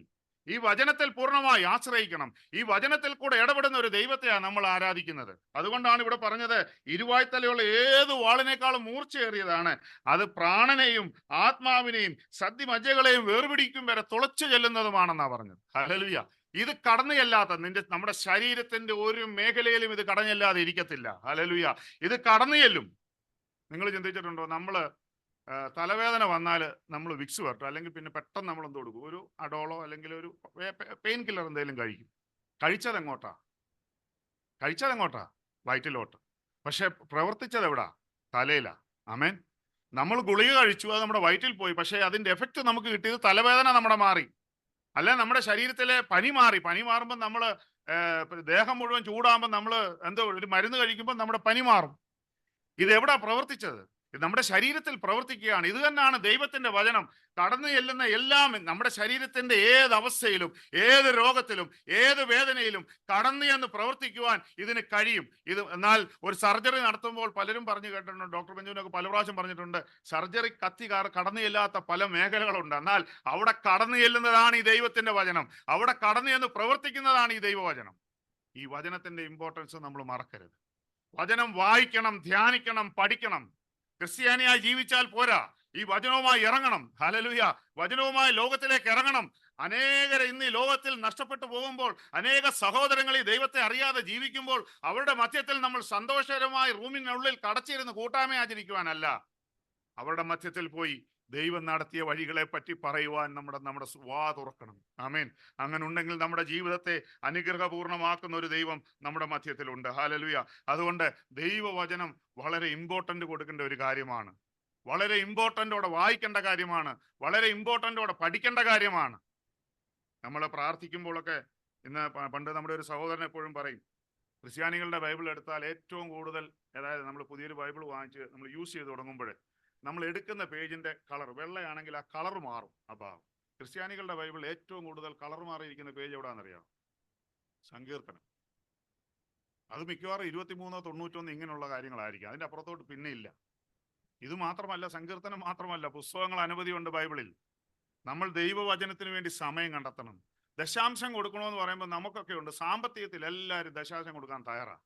സമയത്തിൽ എത്രമാത്രം ദശാംശം ദൈവത്തിന് കൊടുക്കാറുണ്ട്? തലമുറകളിൽ ദശാംശം കൊടുക്കാൻ തയ്യാറാണോ? കൊടുക്കണം. ദൈവത്തിന് കൊടുക്കണം. ദാവീദ് ഒരു കാര്യം പറയുന്നുണ്ട്, ദൈവം തന്നതിൽ നിന്നും ദൈവത്തിന് കൊടുക്കുന്നു. നമ്മൾ ദശാംശം കൊടുക്കുന്നത് അങ്ങനെ. ദൈവം എനിക്ക് തന്നു, ദൈവം 100 തന്നപ്പോൾ ഞാൻ 10 രൂപ കൊടുത്തു. വളരെ ലാഭമുള്ള ബിസിനസ് അല്ലേ? 1000 തന്നാൽ 100 കൊടുക്കാം, കുഴപ്പമില്ല, ലാഭമുള്ള ബിസിനസ്സാ. ഇതല്ല ദൈവം നമ്മൾ ഉദ്ദേശിച്ചത്. നമ്മൾ ഇന്ന് ആഗ്രഹിക്കുന്നതല്ല. നമ്മുടെ ജീവിതത്തിന്റെ എല്ലാ അവസ്ഥയ്ക്കും ദശാംശം കൊടുക്കുവാൻ കഴിയുന്നവരായി തീരണം. ജീവിതത്തിന്റെ ഏത് അവസ്ഥയിലും ദശാംശം കൊടുക്കുവാൻ കഴിയുന്നവരായി തീരണം. നമ്മുടെ സമ്പത്ത് എത്ര ആയിക്കോട്ടെ, നമുക്ക് കൊടുക്കാവുന്നതിന്റെ മാക്സിമം ദൈവവേലയ്ക്ക് വേണ്ടി കൊടുക്കണം. നമ്മുടെ തലമുറകളെ ദൈവവേലയ്ക്ക് വേണ്ടി കൊടുക്കണം. നമ്മുടെ സമയം അതിനു വേണ്ടി ചെലവഴിക്കണം. നമ്മുടെ വണ്ടി അതിനു വേണ്ടി ഓടണമെങ്കിൽ അതിനു വേണ്ടി ഓടണം. ആ കൂട്ടായ്മയ്ക്ക് ആൾക്കാരെ കൊണ്ടുവരണം. കോവിഡിന് മുമ്പ് എനിക്കറിയാം, ഞാൻ അപ്പുറത്തൊക്കെ വന്ന കോവിഡിന് മുമ്പ് വളരെ ശക്തമായി നടന്ന കൂട്ടായ്മകളൊക്കെ നിശ്ചയിച്ചു പോയി. ഞങ്ങൾക്ക് കൊണ്ട് കൂട്ടായ്മകൾ ആൾക്കാരില്ല. കാരണം ഇപ്പോൾ ഓൺലൈൻ ആയപ്പോൾ എല്ലാവർക്കും പരമസുഖമാണ്. വീട്ടിൽ ഇരുന്നാൽ മതി, ഒന്നും വേണ്ട, ഷട്ടിട്ടായാലും കുഴപ്പമില്ല, കട്ടിലേ കിടന്നായാലും പരിപാടി കാണും, പ്രശ്നമൊന്നുമില്ല. ദൈവസന്നിധിയിൽ ഈ പരിപാടി നടക്കത്തില്ല. ദൈവസന്നിധിയിൽ വരുമ്പോൾ ഒരു ഒരുക്കത്തോടെ കടന്നു വരാം. നിങ്ങൾ ഒരുക്കത്തോടെ ദൈവസന്നിധിയിൽ കടന്നു വന്നാൽ ദൈവം നിങ്ങളോട് ഇടപെടും. അതിന് യാതൊരു സംശയവുമില്ല. ഒരുക്കത്തോടെ ആരൊക്കെ ദൈവസന്നിധിയിൽ വന്ന് ഇരുന്നിട്ടുണ്ടോ അവരുടെ പ്രശ്നങ്ങൾക്ക് മറുപടി കൊടുത്തൊരു ദൈവമാണ്. നിലവിളിച്ചപ്പോൾ അവരുടെ മധ്യത്തിൽ ഇറങ്ങിയ ദൈവമാണ്. കരഞ്ഞപ്പോൾ കണ്ണുനീരൊപ്പിയ ദൈവമാണ് നമ്മുടെ ദൈവം. ഹല്ലേലൂയ. ഇതൊന്നും വെറുതെ പറയുന്നതല്ല, അനുഭവത്തിൽ നിന്നാണ് ഞാൻ പറയുന്നത്. കഴിഞ്ഞ വർഷം എൻ്റെ ജീവിതത്തിൽ ഇതുപോലെ പ്രതിസന്ധി അടിച്ചിട്ടില്ല. ഞാൻ അജുബാറിനോടൊക്കെ എപ്പോഴും ഷെയർ ചെയ്യുന്ന ഒരു കാര്യമാണ്. ഒരു രീതിയിലും മുന്നോട്ട് പോകാൻ സാധിക്കുന്നില്ല. മുന്നും പിന്നും ഒക്കെ അടച്ചു. പല ആവർത്തി ഞാൻ ചിന്തിച്ചു, ജോലി റിസൈൻ ചെയ്തേക്കാം, ഇനിയും പറ്റത്തില്ല മുന്നോട്ട്. ഞാൻ സെയിൽസ് ജോലി ചെയ്യുന്ന വ്യക്തിയാണ്. സെയിൽസ് ജോലി എന്നവർക്ക് അറിയാം. ടാർഗറ്റ് അച്ചീവ് ചെയ്തതിലുള്ള ബുദ്ധിമുട്ടുകളൊക്കെ അറിയാം. ഞാൻ കരഞ്ഞിട്ടുണ്ട്, പ്രാർത്ഥിച്ചിട്ടുണ്ട്, രാത്രിയുടെ യാമങ്ങളിൽ എഴുന്നേറ്റ് നിലവിളിച്ചിട്ടുണ്ട്. എങ്ങനെ മുന്നോട്ട് പോകണം? എൻ്റെ ഭാര്യയോട് ഓരോ പ്രാവശ്യം മീറ്റിംഗ് ഞാൻ പറയുന്നത് ഞാൻ റെസിഗ്നേഷൻ കൊടുക്കും. പിന്നെ എനിക്ക് വേറെ ടെൻഷൻ ഇല്ല ഇങ്ങനെയുള്ള കാര്യത്തിന്. ജോലി ഇല്ലെങ്കിൽ ഇല്ല, ബാക്കി കാര്യം പിന്നെ നോക്കാം. എന്നാൽ ഓഫീസിലുള്ള നമ്മളവിടെ ചെന്ന് ആ മീറ്റിങ്ങിൽ ഇരിക്കുമ്പോൾ ഒരു ബുദ്ധിമുട്ട് ഭയങ്കര. കാരണം ഞാൻ ഈ സ്ഥാപനത്തിൽ 15 വർഷമായിട്ട് ജോലി ചെയ്യുന്നൊരു വ്യക്തി. അന്നേരം ആ ഒരു സീനിയോറിറ്റി വെച്ച് ജൂനിയേഴ്സിന്റെ മുന്നിൽ ഇരിക്കുമ്പോൾ ഒരു ബുദ്ധിമുട്ട്, അത് വേറെ. എന്നാൽ അത്ഭുതം എന്ന് പറയട്ടെ, 7 മാസം കൊണ്ട് ഞാൻ ചെയ്ത ബിസിനസ് വളരെ സീറോ ആയിരുന്നു. എന്നാൽ നെക്സ്റ്റ് 3 മാസം കൊണ്ട് എൻ്റെ ടാർഗറ്റിൻ്റെ അടുത്ത് കൊണ്ടു തരുവാൻ തമ്പുരാൻ ഇടയാക്കി. ഞാൻ അറിയാത്ത വഴിയിൽ കൂടെ പ്രവർത്തിച്ച ഒരു ദൈവത്തെ ഞാൻ കണ്ടു. ശത്രു എൻ്റെ ആകവും ഒക്കെ അടച്ചോട്ടെ, എന്നാൽ ഉയരത്തിൽ നിന്നും ഒരു കരം ഇറങ്ങി വന്ന് എന്നെ അത്ഭുതകരമായി നടത്തുന്നത് കാണുവാൻ ദൈവം എന്നെ ഇടയാക്കി. ഏറ്റവും പുറകിലായിരുന്നു ഞാൻ സെയിൽസിൽ, ഏറ്റവും ലോവസ്റ്റ്. എന്നാൽ 12-ാം മാസമായപ്പോൾ അവരെല്ലാം കവർ ചെയ്ത് മേളിലാത്തുവാൻ തമ്പുരാൻ എനിക്ക് കൃപ തന്നു. ആമേൻ. അതാണ് ദൈവത്തിന്റെ പ്രവർത്തനം. അതുകൊണ്ട് ദൈവമക്കളെ, ദൈവസന്നിധിയിൽ വന്നിരിക്കുന്നത്, ദൈവസന്നിധിയിൽ നിൽക്കുന്നത്, ദൈവത്തിന് വേണ്ടി സ്വല്പ സമയം കൊടുക്കുന്നത് ജീവിതത്തിൽ നഷ്ടമല്ല, ഒരിക്കലും നഷ്ടമല്ല. ഇതിനൊക്കെ അമർത്തി കുലുക്കി പ്രതിഫലം തരുന്ന ഒരു ദൈവത്തെ നമ്മൾ വിളിക്കുന്നത്. അവൻ പ്രതിഫലം തരും, നിശ്ചയം, അതിന് യാതൊരു സംശയവുമില്ല. ഹല്ലേലൂയ.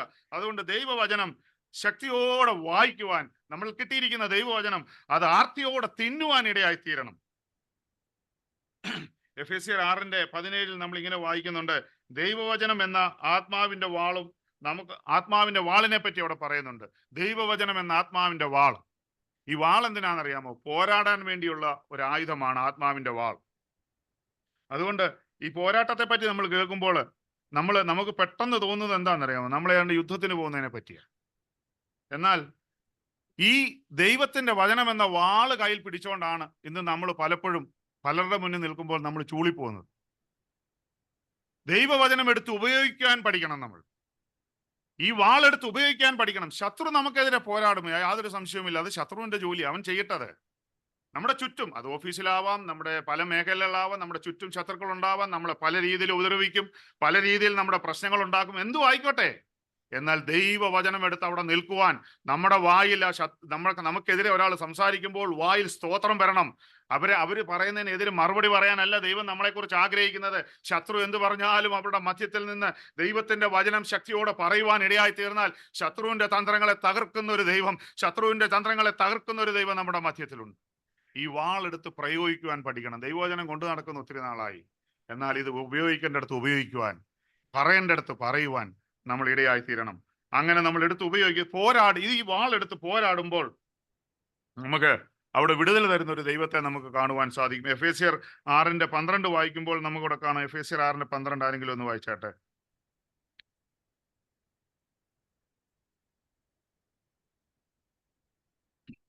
എഫേസ്യർ 6:12 നമുക്കിങ്ങനെ വായിക്കാം.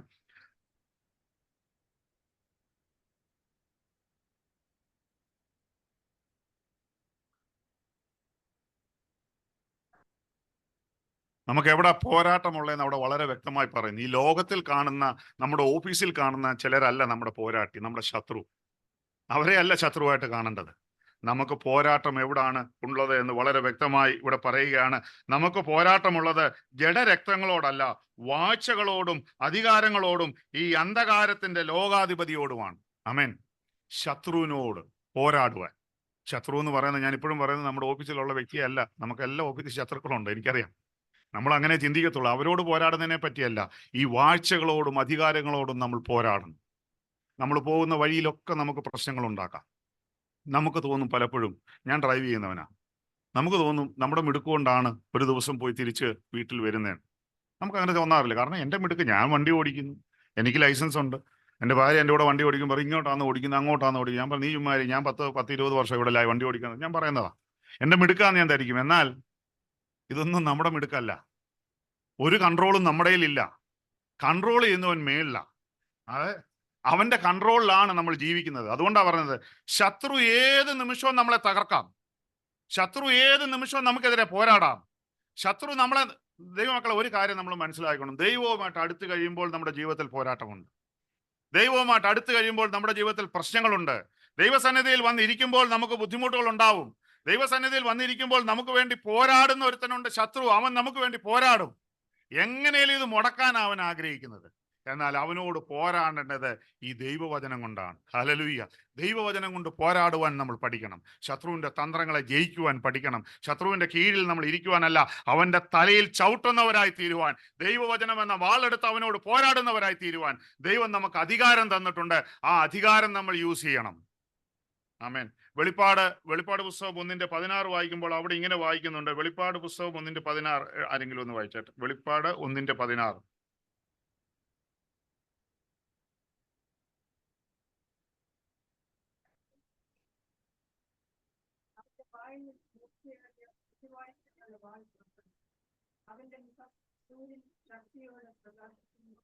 മതി.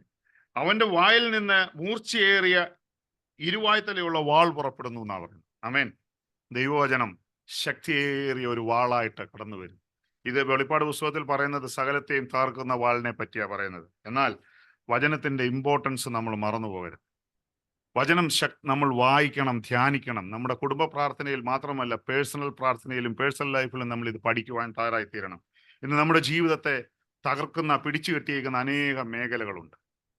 നമ്മൾ തന്നെ ചിന്തിച്ചു നോക്ക്, എത്രമാത്രം സമയം നമ്മൾ വൃഥാവാക്കി കളയുന്നു ഇല്ലേ? വാട്സപ്പ്, ഫേസ്ബുക്ക്, ഇങ്ങനെ എന്തെല്ലാം സൗകര്യങ്ങളാണ് സാധാരണ നമുക്ക് ഉണ്ടാക്കി തന്നേക്കുന്നത്. വാട്സപ്പ് മോശമാണെന്നൊന്നും ഞാൻ പറയുന്നില്ല, അതിൽ കൂടാണ് നമ്മുടെ കമ്മ്യൂണിക്കേഷൻ കൂടുതൽ നടക്കുന്നത്. പണ്ടത്തെ കാലത്തൊക്കെ വീട്ടിൽ TV ഉണ്ടായിരുന്നു. ഓർമ്മയുണ്ടല്ലോ TV? ഞങ്ങളുടെ വീട്ടിലൊക്കെ പണ്ട് TV ഉള്ള സമയത്ത് കറണ്ട് കട്ടിന്റെ സമയത്താണ് പ്രാർത്ഥിക്കുന്നത്. കറണ്ട് കട്ടിന്റെ സമയമുണ്ട്, 1 മണിക്കൂർ, അരമണിക്കൂർ, 1 മണിക്കൂർ കറണ്ട് കട്ട്. എന്നിട്ട് ആ സമയത്ത് TV വർക്കാവത്തില്ല. ആ സമയത്ത് പെട്ടെന്ന് പ്രാർത്ഥിക്കാമെന്ന് പറയും, പ്രാർത്ഥിക്കും. TV കഴിഞ്ഞ് കുറച്ചങ്ങോട്ട് കഴിഞ്ഞപ്പോൾ ടിവിയുടെ ആദ്യം റേഡിയോയുടെ ഒരു കാലമായിരുന്നു. റേഡിയോ ഉള്ളപ്പോൾ നമുക്ക് റേഡിയോയിൽ എന്തെങ്കിലും കേൾക്കാം, പണികൾ നടക്കും, എല്ലാം നടക്കുന്ന ഒരു കാലമായിരുന്നു റേഡിയോ കഴിഞ്ഞ് TV വന്നു. TV വന്നപ്പോൾ ഇങ്ങനെ അവസരം. TV വന്ന് കറണ്ട് കട്ടിന്റെ സമയത്തെങ്കിലും ദൈവത്തെ വിളിക്കാം, ദൈവസന്നിധിയിൽ പോയിരിക്കുമല്ലോ, അത്രയെങ്കിലും. ഇപ്പൊ TVയും കഴിഞ്ഞ് ഇപ്പൊ മൊബൈലായി. കറണ്ട് പോയാലും പ്രശ്നമില്ല, എപ്പോൾ വേണേലും ഇതിനകത്ത് ഞോണ്ടിക്കൊണ്ടിരിക്കാം.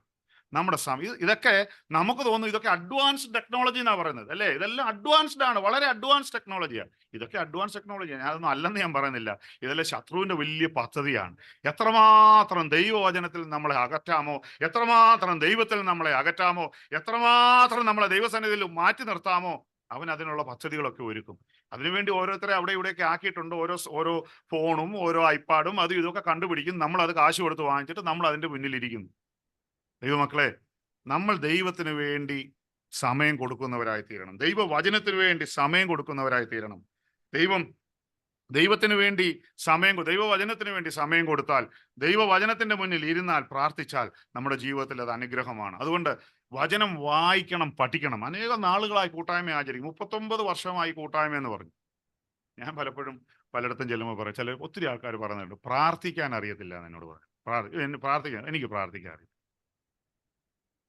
ചിലർ പറയും വചനം പറയാൻ അറിയത്തില്ല. വചനം പറയാൻ അറിയത്തില്ലെന്ന് എന്നെ സംബന്ധിച്ച് ഞാൻ പഠിച്ചിട്ടൊന്നുമില്ല കേട്ടോ. എനിക്ക് വചനം പറയാനും അറിയത്തില്ല, ഞാൻ പഠിച്ചിട്ടുമില്ല. എന്നാൽ വചനം പറയാൻ രായിച്ചാൻ കഴിഞ്ഞ ദിവസം വിളിച്ചപ്പോൾ ഞാൻ ഏറ്റെടുക്കാൻ കാരണം എന്ന് വെച്ചാൽ, അങ്ങനെങ്കിലും 1 മണിക്കൂർ 2 മണിക്കൂർ ദൈവത്തിന്റെ വചനത്തിന് മുന്നിൽ ഒന്ന് ഇരിക്കുമല്ലോ. പല ഭാഗങ്ങൾ റെഫർ ചെയ്യാനും കടന്നു പോകാനും പഠിക്കാനും ഒരു അവസരം ജീവിതത്തിൽ കിട്ടും. അതുകൊണ്ട് ദൈവവചനം പറയാൻ രായിച്ചാൻ വിളിച്ചു പറഞ്ഞ സന്തോഷത്തോടെ ഏറ്റെടുക്കണം. നിർത്തേണ്ടതും തരേണ്ടതും തമ്പുരാനാ. എന്റെ മിടുക്കുകൊണ്ടോ നമ്മുടെ കഴിവുകൊണ്ടൊന്നും ഇവിടെ വന്ന് നിൽക്കാൻ പറ്റത്തില്ല. ഞങ്ങൾക്ക് പല കണ്ടിട്ടുണ്ട്. വലിയ പ്രൊഫസർമാരുണ്ട് ഞങ്ങളുടെ പള്ളിയുടെ ഈ പുൽപ്പറ്റിൽ വന്ന് പ്രസംഗിക്കാൻ നിന്നിട്ട് ഒരു വാക്ക് പോലും പറയാതെ മടങ്ങിപ്പോയ അധ്യാപകരെ ഞാൻ കണ്ടിട്ടുണ്ട്. ദൈവത്തിന്റെ മുന്നിൽ വിദ്യാഭ്യാസവും യോഗ്യതകളൊന്നും അല്ല. നമ്മൾ സമയം ദൈവത്തിന് വേണ്ടി കൊടുക്കാൻ തയ്യാറാണോ? ദൈവം പ്രവർത്തിക്കുവാൻ വിശ്വസ്തനാണ്.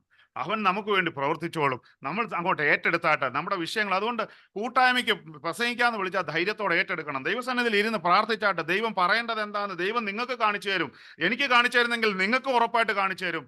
ദൈവവചനത്തിന് വേണ്ടി സമയം കളയുവാൻ നമുക്ക് ഇടയായി തീരണം. ദൈവവചനത്തിന്റെ മുന്നിൽ ഇരുന്ന് ദൈവവചനത്തിന് വേണ്ടി സമയം കളയുന്നവരായി തീരുവാൻ ഇടയായി തീരണം.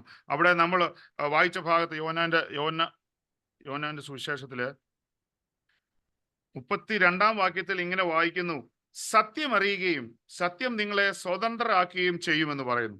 സത്യം അറിയുകയും സത്യം നിങ്ങളെ സ്വതന്ത്രരാക്കുകയും ചെയ്യുമെന്ന് പറയുന്നു. ഒരു സ്വാതന്ത്ര്യം അനുഭവിക്കണമെന്നാണ് പറയുന്നത്. ആമേൻ. ഇന്ന് സ്വാതന്ത്ര്യം കൂടിയ ഒരു കാലയളവിലാണ് നമ്മൾ നിൽക്കുന്നത് അല്ലേ? നമ്മളെല്ലാം മിസ്യൂസ് ചെയ്യുന്നവരാണ്. ഞാൻ പലപ്പോഴും നമ്മളെ വേദനിപ്പിക്കുന്ന ഒത്തിരി കാര്യങ്ങൾ, ആവശ്യമില്ലാത്ത വാർത്തകളൊക്കെ എടുത്ത് നമ്മൾ അങ്ങോട്ടും ഇങ്ങോട്ടും ചന്നം ഭിന്നമാണ് വാട്സപ്പിലും ഫേസ്ബുക്കിലും ഒക്കെ പോസ്റ്റ് ചെയ്യുന്നത്. എന്തോ ആവശ്യത്തിന്? ഞാൻ മർത്തോമക്കാരൻ, എനിക്ക് തോന്നുന്നു ഇവിടെ പലരും മർത്തോമക്കാരൊക്കെ ഉണ്ട്. മർത്തോമ സഭയുടെ ഒരു സംഘടനയുണ്ട്, മർത്തോമ ഏതാണ്ട് ഒരു പേര് ഫേസ്ബുക്കിൽ. തിരുമേനിമാരെ അച്ഛന്മാരെ വിമർശിക്കുകയാണ് ഇവരുടെ മെയിൻ പരിപാടി. വേറെ ഒരു പരിപാടിയില്ല. എടാ, നീ വിമർശിക്കുന്ന സമയത്ത് 10 മിനിറ്റ് പോയി മുട്ടുകുത്തി പ്രാർത്ഥിക്കും ഇവർക്ക് വേണ്ടി. അതിന് സമയമില്ല, വിമർശിക്കുകയാണ് എല്ലാ കാര്യങ്ങൾക്കും വേണ്ടി. അവരും മനുഷ്യരാ, തെറ്റുപറ്റത്തില്ലെന്നൊന്നുമല്ല ഞാൻ പറയുന്നത്. എന്നാൽ വിമർശനം കൂടിക്കൂടി ഇന്ന് നമ്മുടെ വില കൂടി ഇല്ലാതായിരിക്കുന്ന ഒരവസ്ഥയിലേക്ക് വേറെ ആൾ നമ്മുടെ സഭയിലേക്ക് വരണമെന്നാൽ അവിടെ ഇതിനേക്കാളും കഷ്ടമാണെന്ന് അവർ പറയും. ആ ഒരു അവസ്ഥയിലേക്ക് മാറി. സ്വാതന്ത്ര്യം കൂടിയപ്പോൾ നമ്മൾ ആ സ്വാതന്ത്ര്യം മിസ്യൂസ് ചെയ്യാൻ തുടങ്ങിയായിട്ട് നമുക്ക് പറയാം. ഇവിടെ പറയുന്നു, സത്യം നിങ്ങളെ സ്വതന്ത്രരാക്കുകയും ചെയ്യുന്നു. ഒരു സ്വാതന്ത്ര്യം അനുഭവിക്കുന്ന ഒരു അവസ്ഥയിലേക്ക് എന്തിൽ നിന്നാണ് നമുക്ക് ഈ സ്വാതന്ത്ര്യം വേണ്ടതെന്ന് നമുക്ക് നോക്കാം. ഈ സ്വാതന്ത്ര്യം എന്ന് പറയുമ്പോൾ എവിടെയോ നമ്മൾ കെട്ടപ്പെട്ടിരിക്കുന്ന ഒരു അവസ്ഥയാണ്. എന്തിനൊക്കെയോ നമുക്കൊരു തടസ്സം, മുന്നോട്ട് പോകാൻ കഴിയുന്നില്ല.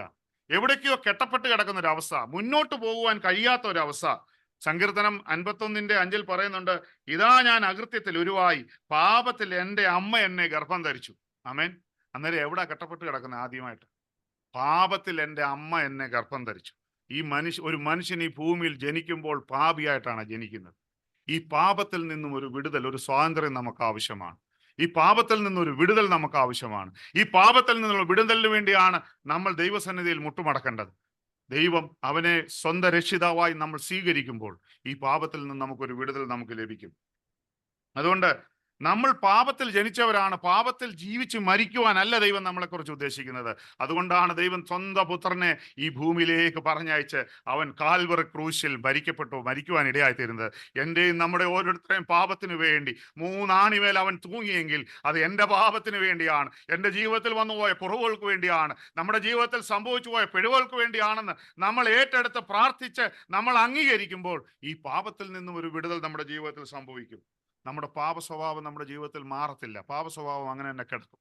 എന്നാൽ അതിൽ വീണ്ടും വീണുപോകാതിരിക്കുവാൻ പ്രാർത്ഥിച്ചുകൊണ്ടിരിക്കണം. കർത്താവിന് വേണ്ടി തീഷ്ണതയോട് ഓടിയ അനേകര് അവസാനം പാപക്കുഴിയിൽ വീണുപോയതായിട്ട് നമ്മൾ കണ്ടിട്ടുണ്ട്. അതുകൊണ്ട് ഞാൻ രക്ഷിതാവായി കർത്താവിനെ സ്വീകരിച്ചുകൊണ്ട് ജീവിതകാലം മുഴുവൻ അങ്ങനെ അങ്ങ് പോകാൻ നമ്മൾ ധരിക്കരുത്. പോകത്തില്ല. പരീക്ഷണങ്ങൾ കൂടത്തേ ഉള്ളൂ. ഈ പരീക്ഷണങ്ങളെ ജയിക്കുവാൻ ദൈവത്തിന്റെ കൃപ നമുക്ക് വേണം. അതുകൊണ്ട് ഇത് നമ്മൾ സത്യം അറിയണമെന്നാണ് പറഞ്ഞത്. സത്യം അറിയണം എന്നതാണ് സത്യം അറിയണം. ആ സത്യം നമ്മളെ സ്വതന്ത്രരാക്കുമെന്നാണ് പറയുന്നത്. സത്യം അറിയണം എന്നാണ് പറയുന്നത്.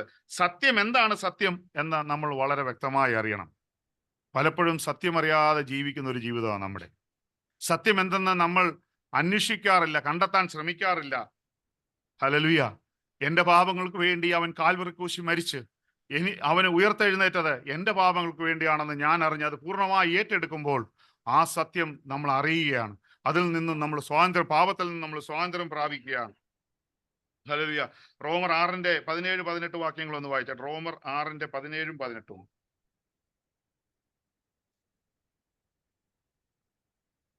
17-18. നിങ്ങൾ പാപത്തിന്റെ ദാസന്മാരായിരുന്നുവെങ്കിലും നിങ്ങളെ പഠിപ്പിച്ച ഉപദേശരൂപത്തെ ഹൃദയപൂർവ്വം അനുസരിച്ച് പാപത്തിൽ നിന്ന് സ്വാതന്ത്ര്യം ലഭിച്ച് നീതിക്ക് ദാസന്മാരായി തീർന്നുകൊണ്ട് ദൈവത്തിന് സ്തോത്രം. ഇവിടെ പറയുന്നത്, എന്നാൽ നിങ്ങൾ പാപത്തിന്റെ ദാസന്മാർ ആയിരുന്നു എങ്കിലും നിങ്ങളെ പഠിപ്പിച്ച ഉപദേശ രൂപത്തെ ഹൃദയപൂർവ്വം അനുസരിച്ച് പാപത്തിൽ നിന്നും സ്വാതന്ത്ര്യം ലഭിച്ച് നീതിക്ക് ദാസന്മാർ ആയി തീർന്നത് കൊണ്ട് ദൈവത്തിന് സ്തോത്രം. പാപത്തിന്റെ ദാസന്മാരായിരുന്നു എന്നാണ് പറയുന്നത്. എങ്കിലും നിങ്ങളെ പഠിപ്പിച്ച ഉപദേശ രൂപത്തെ ഹൃദയപൂർവ്വം അനുസരിച്ചെന്നാണ് പറയുന്നത്. ഒരു അനുസരണം വളരെ അത്യാവശ്യമാണ്. കർത്താവ് പറയുന്നത് അനുസരിക്കുവാൻ കഴിയുന്നവരായി തീരണം.